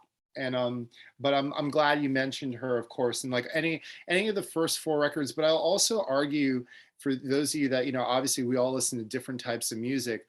What I love so much about her is that when the pop rock thing, she was getting tired of doing it, she just made a straight jazz record in the early 90s. That's actually excellent. And I always thought that if she released it later in her career, people would have bought it more. People were not accustomed to hearing her that way. And it's a great record. But in the late 80s, I think 89, she released All Fired Up, which is another great hard rock song. And even that song, Invincible, that she did for that film, like her voice is always fire. And she's just terrific. And live, like you can see her, like Brian was saying, she's so good. And her husband, Neil, is an amazing guitar player and songwriter. But I can't say enough. I mean, she's like my favorite of the favorites. I just didn't initially pick her because I thought someone's definitely going to pick Pat. But yeah, great choice, man. Yeah, definitely. Oh my God, I'm so glad you mentioned her again. I mean, I can't remember because my favorite song from her is "Hit Me With Your Best Shot." I forgot what album that one was from. Yeah, that one. That song is probably my favorite Pat Benatar song. Actually, It's so damn catchy. It's from the. No, I'm lying. You're right. It's from here. Oh, that. Okay, cool. It's my favorite. It's my favorite song from. I was confusing it with Heartbreaker, which is on the first. Heartbreaker's another cool one too. I like that one too. But technically, this album you can't pick because it's technically, Brian, am I wrong? 79. It's that's why I went with this one, and I wanted to pick Scandal. I don't know if I don't think anyone's picked Scandal, but I love Scandal. So if you discover her voice on this, for sure check out the first 2 Scandal albums, because she still has that same kind of grit. The only two Scandal records. Yeah, that's true. Yeah, it's true. Especially the first. I think I agree. I think especially. I mean, you guys all know The Warrior, which was their big hit, co-written by Nick Gilder, right? And The Warriors, great and whatever. But that first EP is just great. Unbelievable record. Great. Yeah. Yeah, awesome stuff. And those the first couple definitely the first one was definitely more kind of rocky, and then she definitely kind of got softer as the 80s progressed. But obviously except for All Fired Up, I tell people forget about that record. That came out in 89, I think. 89, 90. It's her last record of the 80s. That record, if you remember the song All Fired Up, is pretty heavy. And that record is rocking. She made a deliberate choice to kind of make one more hard rock record. So that's worth checking out as well. It's a perfect timing with the topic, because as we all know that this voting for the Hall of Fame's on right now, and she's on it right now. I think she is in the top 3, or I think she's in the top 3. So it's kind of great timing for that, for this topic actually, or for her in general. And cool stuff. And where are we here? So it looks like Peter would be up for his last pick, even though last pick so hard. There's a few I have floating. So I'm just gonna I have my last pick, but I wanted to say something since we were talking about British artists.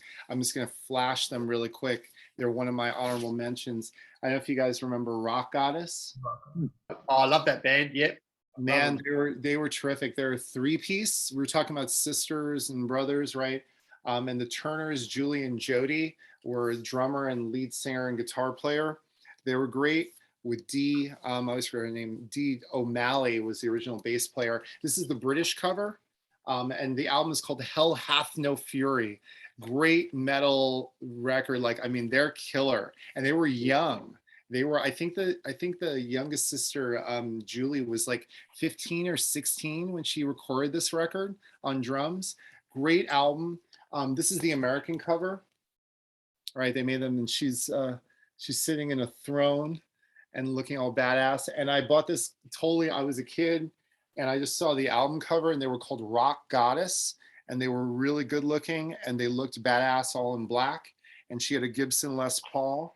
And I was like, this album is $1. And I'm like, I'm buying this because I just need to hear it. And it's actually awesome. And it's really well produced, a heavy record, really great loud drums. And they do a cool cover of I Didn't Know I Loved You Till I Saw You Rock and Roll. But it's great, great harmonies, kind of yelly. But they were almost in my pick. But I want to mention them because I wasn't sure if anyone would mention them. And I thought that they were. Well, I was going to pick that band too, Peter, because I got both of their albums, and I really do love them. They're I would say a little bit like a girls' school. Yes, but a little heavier almost. I felt a little bit heavier. I think girls' school were more punkier. Yeah, but I think Rock Goddess were a bit more hard rock metal. Yep, I agree. That was a totally great. And I didn't pick Girls' School only not because I didn't love them, but I figured someone would pick Girls' School. I hope. If not, I'll run to the back and grab an album. But I love Girls' School a lot. But they're very talked about, but they're a great band. Have you heard their new album, Peter? The new Rock Goddess? No, I didn't. I only have their original records. No, I haven't heard it. Yeah, no, me either. I do know that I think an EP. I think it's an EP or an LP that they released maybe a couple of years ago. I read that they were supposed to put out something, but I kind of didn't follow. I saw that they were playing kind of reformed and started touring again before the pandemic. But yeah, I think that they're a great band. And they unfortunately, kind of like what Jamie was talking about, like they had the big label thing, but it just didn't The take money. off for them. Yeah. And I think maybe the labels wanted them to go softer, a bit more and they didn't want commercial. to. Yeah. That's I think, exactly what I heard yeah. too. Their second album was on A&M. I think they were on A&M Records, and So I was think this one. yeah, and I think that the second one was a little bit more softer. It was still heavy, but wasn't as heavy as the debut. Right. Yeah, but this one, the first, I agree. If you guys First want like one, yeah. a rockin' album, this one is the one to Yeah, go. and the second one was a bit more commercial sounding. That's because that's where the label wanted them to go into the more commercial rock, Yeah, hard same rock. thing, You know? right. And the same thing happened with Girls' School, I think, too. They Yeah. started off a little hard edged, and then after Play Dirty, they kind of started to get Poppy, even very Play Dirty poppy. was a little popular. Yeah, still good music, but Yeah. they got a little popular. But the group I'm going to talk about, going back to New York City, and I had to represent again, and I don't know if you guys have heard of them. This is a group called Spider. Oh They yeah. they only released 2 albums, and they're fantastic. It's really hard for me. Literally, I would say it's a coin toss. They only made 2 records. I love this band. And I still listen to these records all the time. So Peter Coleman, who's a big, and Mike Chapman, who produced they produced like Blondie and a lot of great hard rock pop records, produced either co-produced or produced their 2 albums. Now, why would you know who Spider is? Well, Spider, they were on, they had like major distribution, but they were on a small label, Dreamland. They had some push behind them, but the thing is that you all will know this group because you'll know the songwriter that came from this group, which is Holly Knight. This was her group before she went off and became one of the biggest songwriters ever in the 80s, 90s, and to now. So Holly Knight started off in Spider. She was a keyboard player and singer. And then there's a female fronted, they're also female fronted, right? So the lead singer is Amanda Blue, and she's great. This is her on the cover. And this is Holly Knight back in the day with her band. Now, what's the other person you should know? Well, Anton Fig is the drummer in the group. And Anton Fig is like drummer's drummer. And this is right after he played, I guess around the same time. This is after he played on Ace Frehley's solo record, his first album in Makeup, and right around when he was playing, he was playing on 2 Kiss albums that was supposed to be Peter Criss, but it wasn't, which is Dynasty and Unmasked. So right at that same time, and before he got the gig with David Letterman, which made him kind of like a lot of money and a kind of more a household name, he was in Spider. And they were like a kind of up and coming New York City group. Great songs, terrific production, killer singer. Amanda Blue is a great singer, very unusual tone, like great range. And you'll know some of the groups, like some of the songs rather, they did like Burning Love, which eventually was given to the group Kix on their second album. And let me see, I always mix up what album was on what. They had sort of a hit called New Romance, which was kind of a little new wavy, kind of hard rock, kind of punky, but really cool. But they have heavy stuff on this, like Shady Lady is a heavy song.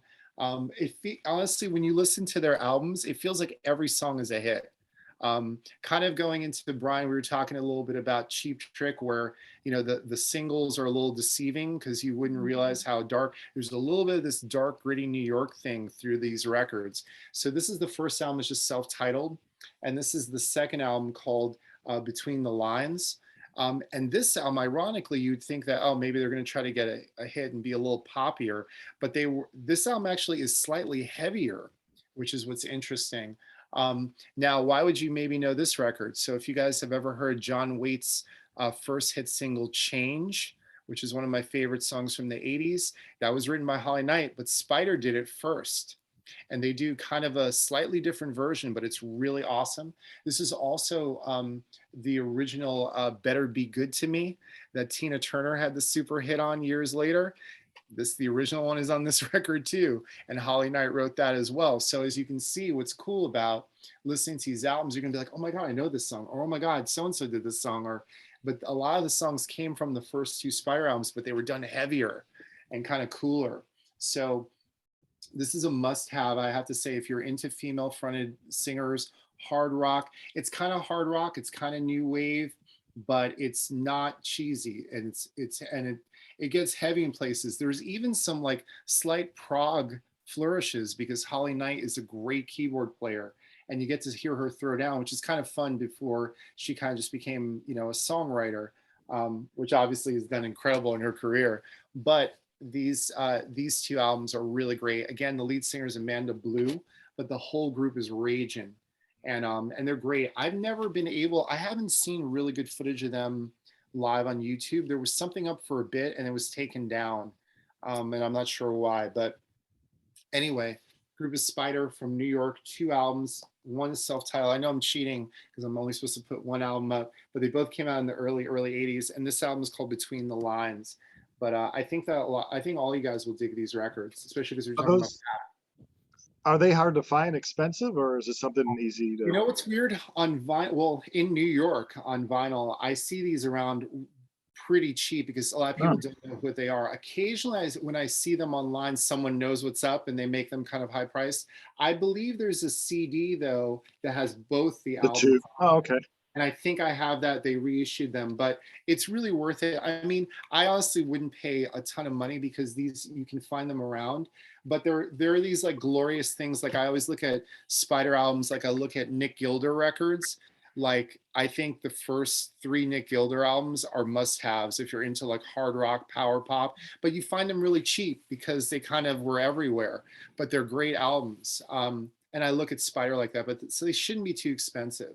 But I think all of you guys will dig them. They're really, really cool, and you should check them out. And you're going to say, oh my God, you know, how was Anton Fig's band? Why were they not on a bigger label? I think if these albums were on a bigger label, they would have done really well. Because obviously all the songs on the records became hits for everybody else. So it's like the group that was associated with Kiss, England, I think. New England. New England. And they're cheap albums. You find them for $1, but musically, it's great stuff. Great stuff. Absolutely. Yeah. That's exactly the first I mean, I love all 3 of their albums, but that first New England record, I say, which was their biggest album from '79, is like as good as I used to look at it, like on the same level as maybe the first Boston album or something like that. It's produced great and it's a great record. But yeah, I would say that Spider is a little less bombasty, like a little more like to the rhythm and get into it, but really heavy. Like in some places you're like shocked about how heavy they get. They can really throw down. So yeah, totally buy them. They're not they're cutouts, but they're not cutout quality. Yeah, from when I know them, I'm not like super familiar. I haven't listened to both those albums in full. I've just kind of skimmed through a couple songs here and there. But from what I know, there is a touch of new wave, but there is also touches of hard rock as well. So it is kind of. But yeah, I wouldn't know enough to like speak on it. But yeah, I recently got turned on in those because I was watching the Female Metal Fans channel. Frederick, you know, Female Metal Fan, right? That guy, right? So anyway, one of these times I'm watching his collection updates there, and he pulls up Spider. So I'm like, oh, Spider, female fronted. I've never heard of that. So I go on my phone and, okay, can I get these albums? And yeah, they're very accessible, very cheap. I've been trying to get them. I've been trying to buy them and get them here. I haven't been able to get them yet, just kind of grouped together with other stuff. But Brian, yeah, they're very accessible. You can get them very cheap. Yeah, from what I gather, kind of online. And Discogs, there's like hundreds and hundreds of them for sale for a couple bucks, sort of thing. So it's probably definitely something you can hunt down cheap. And I definitely plan on owning one or both of them at some point because they are very accessible. And if you're into those records, there's another. Amanda Blue had a group after Holly Knight kind of left and started becoming songwriter, and then Anton Fig went onto huge things, and he still plays on and off with Ace Frehley to this day. She went on and she put out an album, I want to say with a group, they might have been called like Shanghai or something like that. And they put out one record, and it's okay, it's good. There's some good songs on, not quite as great as Spider, but it is really good. It's worth owning too. And again, not so expensive. Yeah, I was going to actually pull out, I forgot her name there, but oh yeah, going back to your Rock Goddess. So, and then when you guys were talking about Rock Goddess, Girl School came up, and it's funny, no one actually made the connection, but on the first Rock Goddess album in '83, Tracy Lamb was on there, and Tracy Lamb later joined Girl School for this album. And it's just Great funny album. because Frederick, you were saying that they almost sound like Girl School. It was funny because there is a direct connection actually. So I wanted to backtrack there for a second and mention that, but I didn't want to cut you off when you were going through your spiel. But I was like, there is a connection there actually, guys. Yeah, I forgot about that. Yeah, Actually. it's funny when you were saying they're just like Girl School, and I'm like, actually, I think she was. So I quickly pulled up my phone. I was like, yeah, she was. There's a connection, and and obviously you guys haven't seen me get up, so I had this just sitting beside me here as I kind of planned. Well, if Girl School didn't get shown at some point, I'm sure they'd have to get mentioned because Girl School was super active in the '80s. I forget the count, but I think they put out 8 albums in the '80s. I kid you not. 80, 81, 82, 83, 84, 86, 88. And then I was like, holy man, that band was super active in the '80s. Incredible. And that's not my pick. I'm not counting that. That's a great, and that to me, Take a Bite, I think is actually in a lot of ways one of their best records, if not their best for the '80s. I agree. I mean, I like their early stuff too. But that record is super underrated. I think it was on Enigma.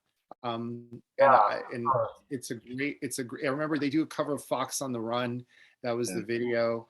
But that whole album is really, really, Girls on Top is on there. That's a real fun record. And they were trying to kind of come back because they put out the album with that single Running Wild, which was very commercial.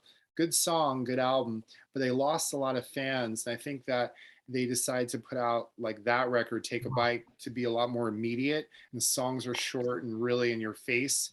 And they kind of got right back to business. So I like Take a Bite a lot. It's a good record.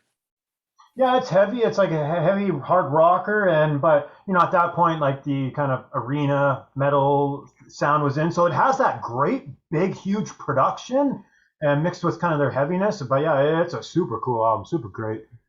Well, probably one of the better schoolgirl albums, even though they had 8, so it's like so many to choose from. But as you were saying, they went through those waves where like Running Wild, the album was a little bit softer, so then they're like, oh, okay, we got to come back with a super heavy one. So that was their super heavy one that they returned with. But going back to that Rock Goddess connection there with Girl School and your Spider pick. But yeah, cool stuff, great. And yeah, I definitely plan to get that Spider at some point, and I'm sure Brian will probably track her down where he lives in Chicago there. So. So Frederick here, if you want to show us your last pick or what you got brewing here. Yeah, first, before I show my last pick, I want to show you this band. This band is called Solicitor. They're a modern band, but do check them out. They do have that sort of 80s style of speed metal. So if you love your 80s metal, this is a new band that does that style, Solicitor. This is their new EP. So do check it out. Okay, now I'll get to my final record. This is another one, a band that's only did one album, and they're a US band. And probably some of you guys might know this band, but if you don't, do check them out. And that band is called Taste of Iron.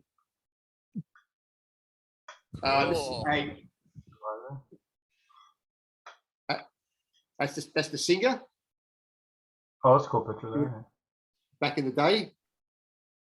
So, Taste of Iron.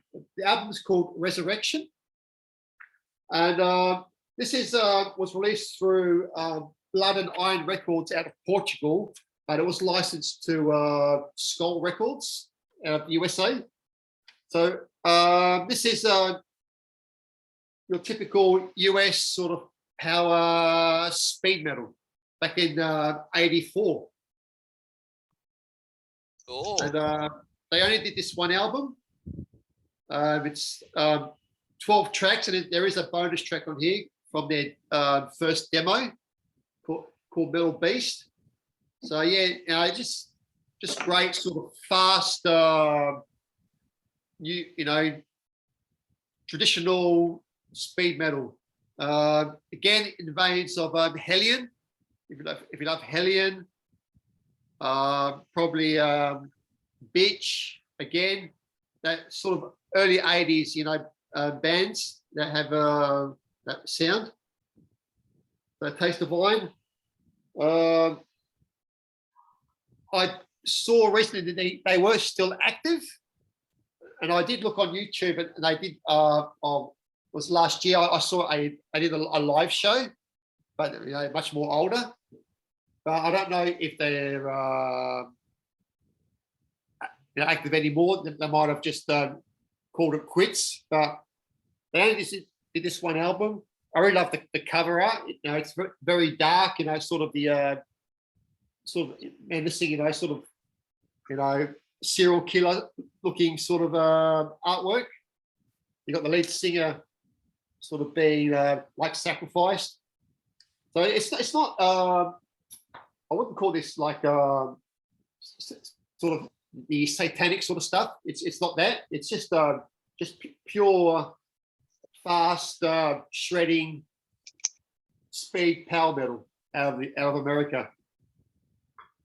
It's a great song. Probably the two probably most evil songs would be Evil, a song called Evil, and a song called Ouija. That's more into the what the cover sort of represents, if you know what I mean. But it's not that satanic and that Taste of Wine, that one and done album. Again, like with all these bands that I showed, I could have gone on, to do something more.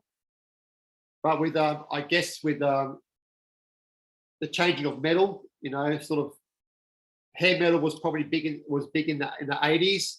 The more heavier stuff wasn't really getting noticed. It was more of the glam.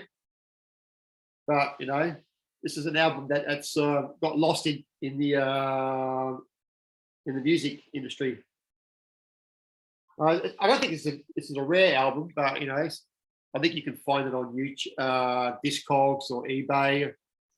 But I'm not sure if they're expensive or not. But yeah, do check out Taste of Wine if you love your female sort of speed metal in the vein of Sentinel Steel, Hellion.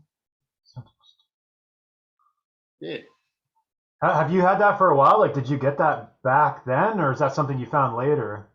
I've had this probably about maybe 10 years. Oh, so something you kind of found later after it was released, sort of thing. Yeah, because I saw, like I was doing like sort of mail orders. You get the flyers, and I saw this on the flyer, the album on the flyer. I thought, yeah, that looks like something that might be I need to check out. And yeah, I never listened to it online or anything like that. So I just looked at the cover. I thought, yeah, the cover was cool. Saw the photo of the lead singer. She looks almost like Lee Aaron, sort of from Canada. But that look, from the first album. There's some glare there. It looks like she's tied up to something, like or. No, wait a second. I'll just get it. What is she tied up to? Just something? No. I think she's got like spider webs, and she's holding a sword. Oh, it's a sword. It looks like she's tied up to something. Like. Yeah. No, it's sword, and she's covered in spider webs.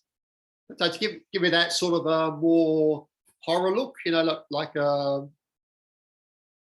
that's the drummer, that's the label, that's the label it was reissued on. But this label is no longer around anymore. So, but Skull does have the CD of this, I think, still. So it did come with a really cool poster. It came with sort of band shots and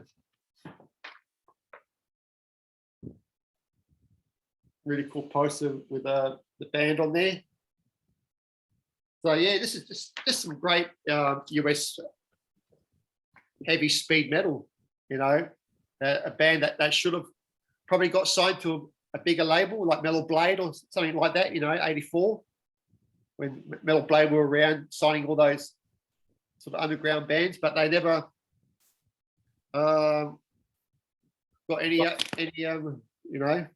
attention, which is a shame because a lot of these female bands should have had more attention put towards them, But like I said before, it was a male-dominated industry back then, not like it is now, where there's a lot of more females are coming out and playing in metal bands. Yeah, immediately when you say speed metal, 1984, female fronted, without even hearing that, I can tell you it's great. Like it's just like, oh no, it's great. Of course, it's gonna be good. Yeah, her voice is awesome. She does those high pitched vocals, but they're clean. Just very understandable.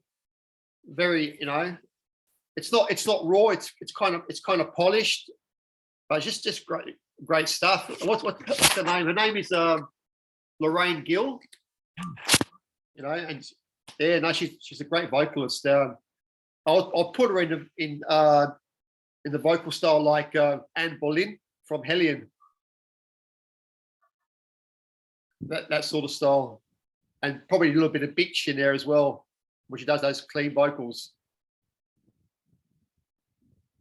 Well, I guess unless anyone, I don't know if anyone else is familiar with that band. I know I'm not, although when you say 84 speed metal, I'm interested. Like, I'm sure that's just super spot on killer stuff.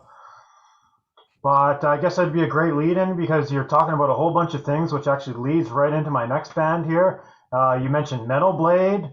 So we're going to be going to a Metal Blade artist.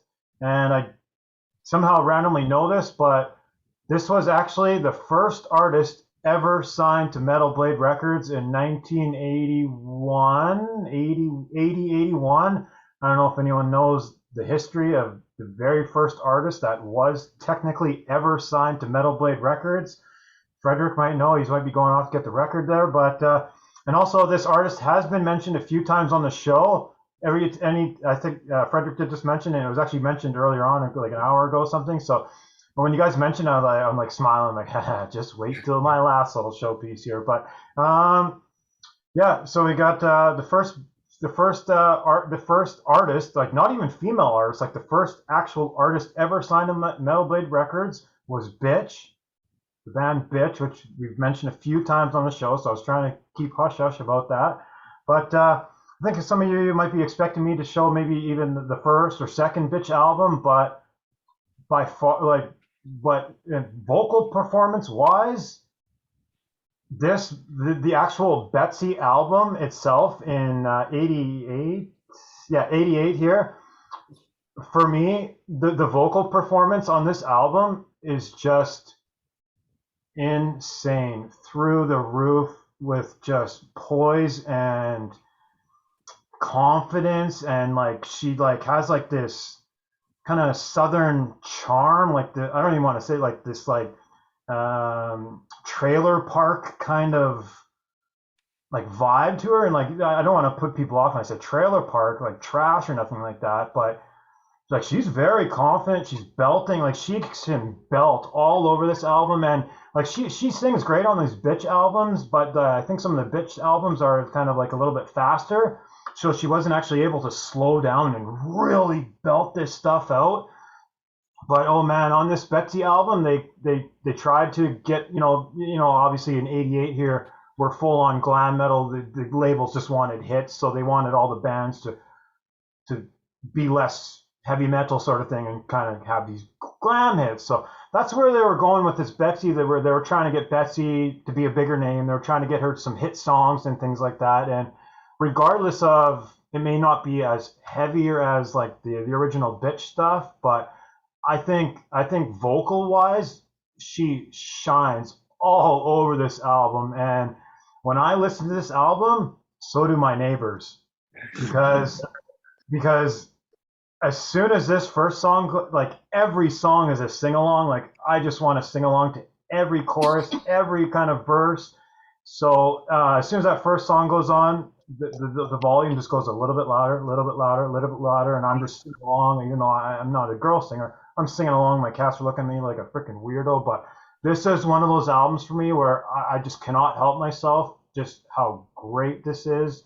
This is one of my more favorite vocal performances out of any album I own or any album I've ever heard in my life.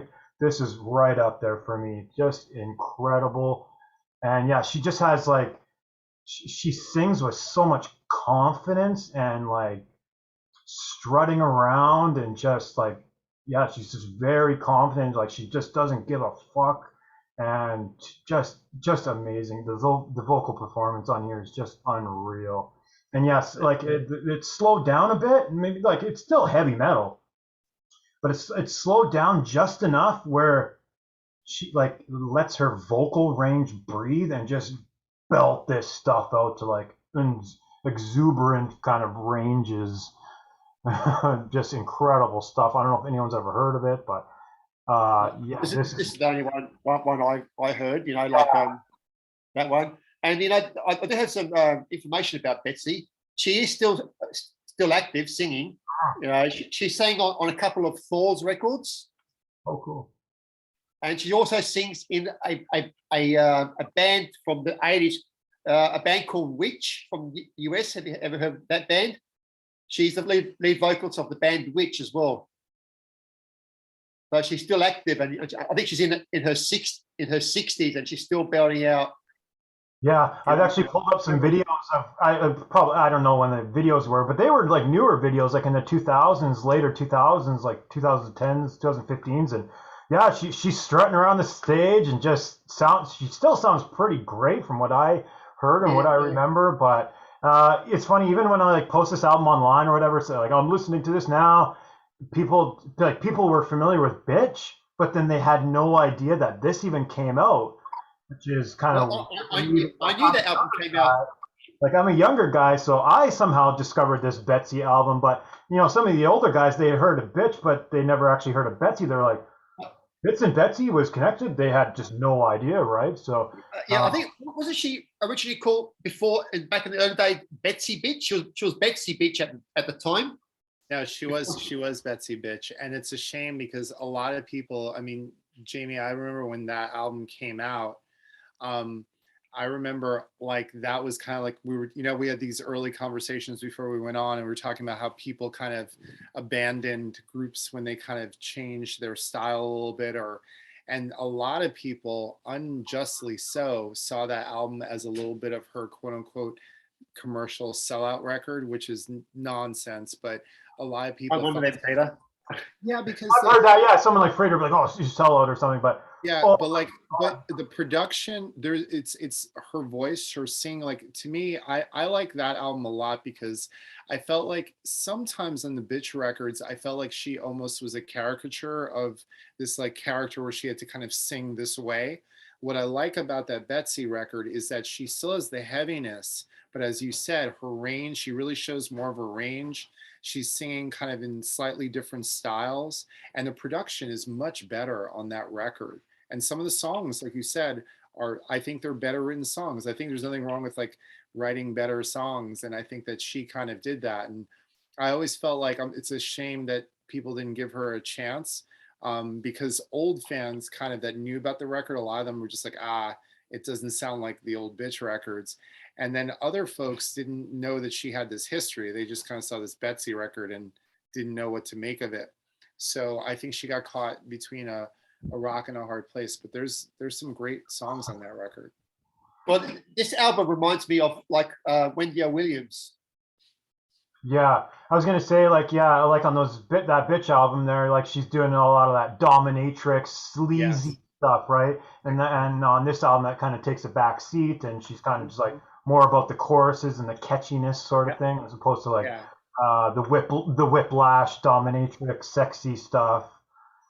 Yeah, it's a shame that she didn't stick with this style. But you know, like you said, you know, the record labels were trying to push their band into a more mainstream direction. You know, Metal Blade were releasing a lot of those bands, but they were releasing a lot of the heavier stuff as well.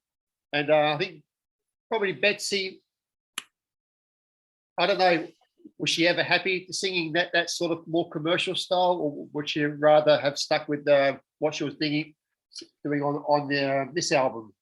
Well, when you see her more recently, she does a lot of stuff from Betsy album. I remember I've seen her on something and she talks about her whole career, and which she should. It's a great record, you know, for what she was singing. I think she showed herself to be, as Jamie was saying, a better singer.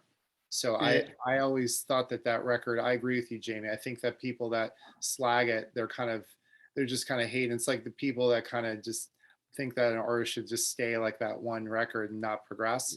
And I thought that was a good record. And had it been marketed better, I think it would have done better for her.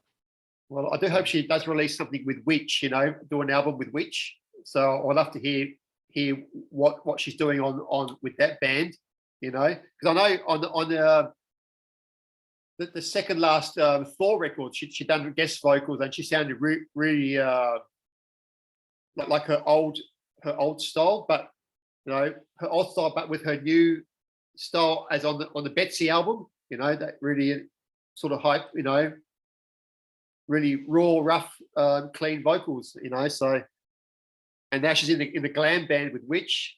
I think she's touring with them as their lead singer.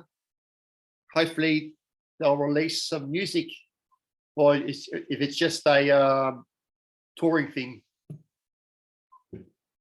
Yeah, she has like this super like hillbilly, like this southern hillbilly charm to her when she sings, and she's just belting out. I love it. When my ears hear this, my ears just super connect to it. It's like everything on this album. Like this is one of my all-time favorite performances ever. This is right up there for me with the first Lion's Heart album. Like again, people probably prefer the Grim Reaper stuff, but I'm all about that first Lionheart album where it also is kind of slowed back down and just gives them room to just breathe and belt out these amazing hooks and songs. And yeah, like this and the Lionheart album is just right up there for me for some of the best vocal performances that I've ever heard in my life, other than, you know, opera singers and things like that. But like for rock and metal, that like this is right up there for me for vocal performances. Yeah, cool stuff. And yeah, the show probably went a little longer than I was expecting. I was like, okay, we each got 3 picks, and one guy had to cut away, so there's even one less person to talk about. I was like, oh, we'll probably be an hour here, and I think we're almost going on the 2-hour range here. Wow. So I think we are going on the 2-hour range. I'm looking at the clock here. But if anyone has kind of any kind of quick honorable mentions that we can kind of quickly. I have two.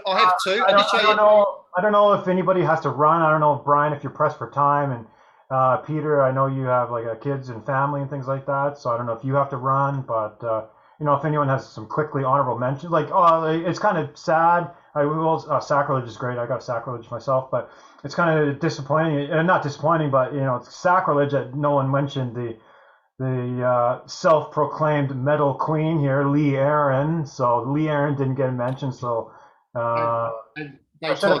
Detenti there. She's great. She sounds weird. She sounds like her voice is so quiet and like well, you can probably describe it better than me, but she's like so quiet. No, she's raw, really raw. She has like this anime cartoony type voice.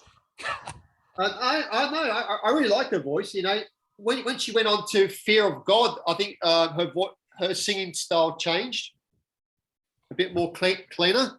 But this is a great thrash album. You know, it was 88 or 86, I think this was released. It's just a great album. You know, it's got a guy you might know, Ross Robinson, who is a oh yeah, Ross Robinson, the producer for Slipknot and all those other new metal bands. Yes, this was his first band, you know. Wow. And he the guys shred on this album. I know, just a great debut. Their second album is also good, but got a new vocalist. But also interesting about this album, band, Dayton, Anne Boleyn from Hellion used to sing for them as well.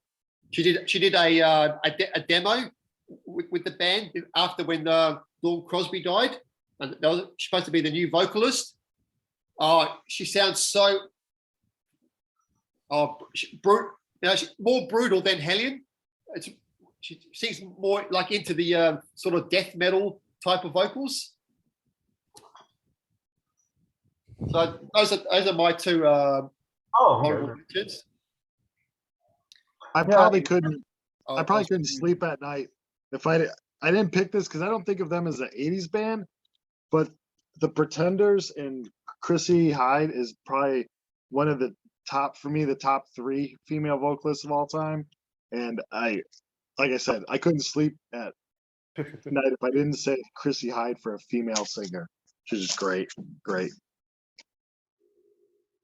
That's cool. You had an honorable mention ready to go. I'll run through it quickly. It seemed Peter has one there, so we'll get him. But I'll run through some quickly. I won't do any big descriptions. But I recently was turned on to this band, and then when I did get the album here, and like a month ago, and I finally listened to it, I was like, oh man, this album's rocking. But we got Shaken Street from France.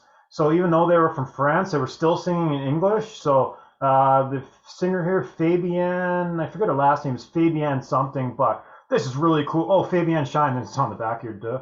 But Fabienne Shine here, but yeah, from France, and I think they just had 2 albums. This one's from '80, and then they had a second one, Vampire Rock, I think, in '82. But this is really cool, kind of pre-heavy metal, that hard and heavy kind of stuff. And like this cool little picture here in the back there. She's, I don't know, it's like touching a stop sign there, but really cool stuff, worthy checking out for sure. I thought Frederick was going to show some Snow White. yeah, I do have one of their. I have their mini LP. Oh, okay, yeah, I got it. Snow White. I didn't get that because I was trying not to show like super obscure stuff. And I'm really surprised you never showed Acid. I thought you were going to show Acid. Well, I was thinking somebody else would probably show Acid. You know, I was trying to. Yeah, go ahead, Jamie. And then obviously it's kind of, I think we all just didn't want to show super mainstream like the Warlock, right? But you know, I thought it was worth mentioning Doro, even though I know a lot of people prefer the Warlock stuff. But you know, Doro does have a sweet voice, like when she does the ballads and things like that. She has a really cute, like, you know, soft, angelic type voice. So I thought, you know, Doro was worth mentioning in her last album in the '80s. And obviously Joan Jett is worth mentioning. I got all the Joan Jetts in the '80s, but I think this one, it's definitely not her most like hard rockin' one. It's almost like this is like very soft rock, but yeah, I think this is one of my more favorite Joan Jetts. Obviously, you know, we're all familiar with Joan Jett. And here's I know the Wendy O. Williams, you know, Peter was going off about how she was screaming on some of the later albums and things like that, but I think you know, well, we all know that she was more like punk rooted with like her approach. It was more punk rock, like punk hardcore. But I think one of the first real true like death metal screamers was, Frederick, you might know where I'm going with this, is like Holy Moses, the Queen of Siam. I was going to mention, nobody mentioned Holy Moses. Great German thrash metal band. I was just going to say her name slipped in my mind, but it came to me. Sabina. And Yes. like, I guess like some of the old schools or whatever, like this is, it's like extreme thrash metal. It's not just like Metallica thrash metal. It's like on the extreme side of thrash metal. So she is doing full on Arch Enemy style death metal vocals over some fast extreme death metal, thrash metal, sorry. But this is 1986, and for '86, I don't know anyone else who is doing a legit death metal, female death metal growl the way she was doing it. Like, I know Wendy O. Williams was screaming, but it was more in a punk hardcore way, not in a death metal way. So as far as I know, she is the first true like kind of extreme death metal type vocalist. As far as I know, I'm sure there's some obscurities out there like that had demos that never put out actually albums, but Sabina, Holy Moses, like if the singers of Arch Enemy weren't familiar with them, I'd be utterly shocked. Maybe they were, maybe they, I have no idea. The Holy Moses were and still are a great band. They're still putting out music as well. And it even amazes me like how deep she is growling, especially for back then. Like that is unheard of at the time. I did have one album of theirs. I think it was a later on album, and they were doing a more death metal sort of style. It's just pure death metal, and her vocals. You wouldn't have thought it was a female singer. Mhm. That was so guttural, and I think what was the album called? Oh, I can't remember, but it was a German title. But she was, Yeah. Oh, I was gonna say the second one. Yeah, it was like Le Machine. There was like something machine in it or something. yeah. No, it's just, and she was like she had cover had like a German sort of helmet on the cover. It was black and white, and it was more death metal than thrash. It was so guttural. I thought, holy fuck, is this a woman singing? And it was Sabina singing, just in that much more death metal guttural, sound. Yeah, that's definitely like Arch Enemy, but 20 I years think 20 I think years this earlier. I think this was a bit more guttural than Arch Enemy. This Yeah. album, a bit more. There's another band that we didn't mention, Zed Diego from Germany. It was another band from the 80s. They were on Steamhammer Records. What is it? Antiago? No, Zed Diego. Oh, Anybody Zed heard of that? Oh yeah, Zed Diego. Yeah, I wanted to bring them up too because yeah, I love Zed Diego. And then she later had some issues with the record label. They wouldn't let her use the Zed Diego name, so she's like, screw the Zed Diego. So then she came out with Velvet Viper. Yeah, another great band that Yeah. nobody mentioned. Yeah, I got the Velvet Viper. Maybe I'll rifle it out when someone else is talking or something. But Peter, I see you've kind of been rummaging around. So Oh yeah, I just want to because I was going. Brian mentioned. I'm glad I grabbed my Pretenders records, but Brian started talking about them, and I was like, oh great, terrific. So the first two Pretenders records, I think all female singers listen to because of Chrissy Hines' vibrato, and the songwriting is great and just really cool. It was kind of like it's post-punk, but it's not. It became pop, but not because I felt like they were trying to get hit. I think they were just writing great, hooky, meaty, songs. I actually like the first three albums, but the first two are like totally you have to own those. No matter what kind of rock you listen to or whatever. But I was holding up. I was initially laughing because when you said the Metal Queen and you're from Canada, these were my Lee Aaron records. those are the two. I always thought that she was like pretty and stuff, and I was trying to get into her, but I just always had a bit of a hard time taking like the songs were just a little even silly for me. So like I always thought she had a great instrument. I wasn't so into her music. And then I thought it was funny because she was like Metal Queen, and then she came out with like this kind of record right away, which was like totally like Pat Benatar, very very Pat Benatar, wasn't it? Nah, I wouldn't even say Pat Benatar. This was kind of like it went really really commercial pop, because even Pat when she was pop, she still had a little bit of like power, and it was I think a little more sincere. This just felt like a little bit desperate, but she has a great instrument. Lee can sing her butt off. She's really, really talented. I just wanted to mention, because I thought even if we're focusing on hard rock and metal, even though she is certainly a lot more goth, I kind of feel like she's one of the most important singers of the genre and like in general. And I would say Susie Sue from Susie and the Banshees. I mean, yeah.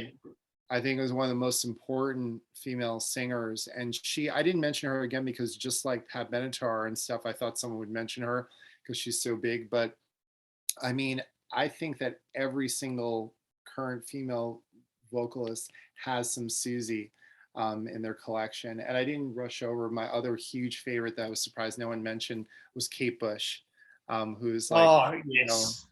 I mean, and I was having, if I was going to pick one, I'd say, obviously anything, either The Dreaming or Hounds of Love or, or any of her 80s records are really, really great. Like, those are all like essential records. But Susie, Kate Bush, they're like really, I mean, their influences, not only metal, but goth metal, prog, I guess you call like a lot of the 2000s and late 90s singers all grabbed from there. Like when you listen to anything like Within Temptation or any of those any of those groups, they're all into Susie, they're all into Kate Bush and all that stuff because of the range and the stacked vocals and all that. So I just thought I would mention that stuff. There's a couple of other female vocals we haven't mentioned. Dolly Parton. Yeah, well, Tina Turner. I was really thinking about, even though it's very obvious, I was really thinking about bringing Private Dancer because Sam Fox. that Samantha record. Fox. I would not Donna? put Tina Madonna? Turner, Fox, Madonna maybe, but I mean, if you're talking about like Tina Turner's record, Private Dancer, should be, what's amazing about that record is that she was this was her only shot at commercial success crossover on her own. She recorded all of Private Dancer, tracked and learned the songs and tracked the entire album, all the vocals, the instrumentation, and I believe mixed in 12 days. Like, I love that album. She was sometimes tracking 2 and 3 songs because she didn't have the budget, even though it was on Warner. And if you think about the performances, they're so iconic. We know all those songs. And, anyway, so really, really interesting. But yeah, there were so many great singers. But yeah, but I thought it was cool. I love learning from you guys. There were a bunch of singers that like I didn't know about in groups. I'm going to go out and buy a bunch of records this week. So thank you for your mentions. I appreciate it. Yes, same to you. Same to you guys. Yeah, like Spider. I never heard of Spider. The other Belladonna. Never heard of her before. So I got a list. I wrote down about 8 groups now. That's the beauty of music. Like you learn so much. And if you're ever at a cheap album thing, you see this one, it's actually a great album. She's only known for like the one song, obviously. Oh yes, Mickey, but it's an album I bought as a joke, like, oh, I'm gonna own this, and it's great stuff. This could be a 4-hour show. She still sings that song to this day as well. It's an anthem, Paying her bills. Yeah. Yes. Well, it's also because Tony Basil was originally like a dance choreographer. She's a dance choreographer. She's a dancer. And someone said, hey, you have a pretty decent voice. You should try. And so they gave her Mickey, and then they had to make an album around it because it was such a big hit. But she's really talented. She's an amazing dancer and a great singer, great performer. Cool. Yeah, cool stuff. Yeah, and I got a couple of obscurities behind me. Well, I'm surprised, we got Blondie, Eat to the Beat up here, 82, I believe. And then a super obscurity right there is I think E2B is 79, my friend. Is it? Auto American is 1980. I'm a huge Blondie Oh, fan. right. Okay, sorry. Yeah, my bad. I purposely didn't pick. That's why I said the 70s, forget it. I would have not been able to pick 3. But Blondie, all my favorite Blondie albums, I think they end at 79. That's the album with Dreaming and stuff. 1980 is Auto American, which has great singles. Rapture alone is almost worth owning it. But there's a lot of kind of spotty stuff on that record. The Tide is High is great, but they start to get a little bit they lost some of their edge on that record. And then The Hunter is a pretty not good record, which came out in 82. Yeah. Rapture, didn't she have that kind of rap type bit in Rapture? Yeah, I didn't listen to that in like 10 years, but it's an amazing. Yeah, it's seriously, it's worth getting the album. The album is kind of, like I said, is mixed. There's a song called T-Birds, which is okay, and The Tide is High was a huge hit.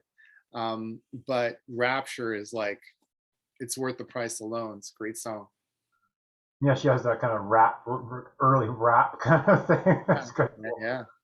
And then this girl right behind me is Mari Hamada, some just obscure Japanese female. She had a ton of that's Japanese, probably just had just obscurities out the yin yang. So, but that's one I just was randomly stumbled across and grouped it to with some other stuff I was buying. And actually has an Obi strip on it and things like that. But yeah, cool stuff. There we go. I think we should probably end the show. We're getting a little long-winded here. People got things to do, lives, things to do. But thanks for everyone for coming on and having this chat and getting together. It's great stuff. It's a great thing to do, just get people together and just chat about metal and things like that. So thanks for all the guests for doing this. I appreciate it so much. And if anyone else has anything to say, anything weird like that, but Thanks, Jamie. yeah, definitely. Yeah, Guys, it was great meeting you all. yeah, and same, likewise. yeah, I guess we're all saying our goodbyes and things like that. So yeah, thanks for anyone that does watch in the future, and it's recorded and uploaded later. So thanks for anyone that watches in the future. Thanks to all the guests, and we'll all say our goodbyes and subscribe, mosh, and see you later.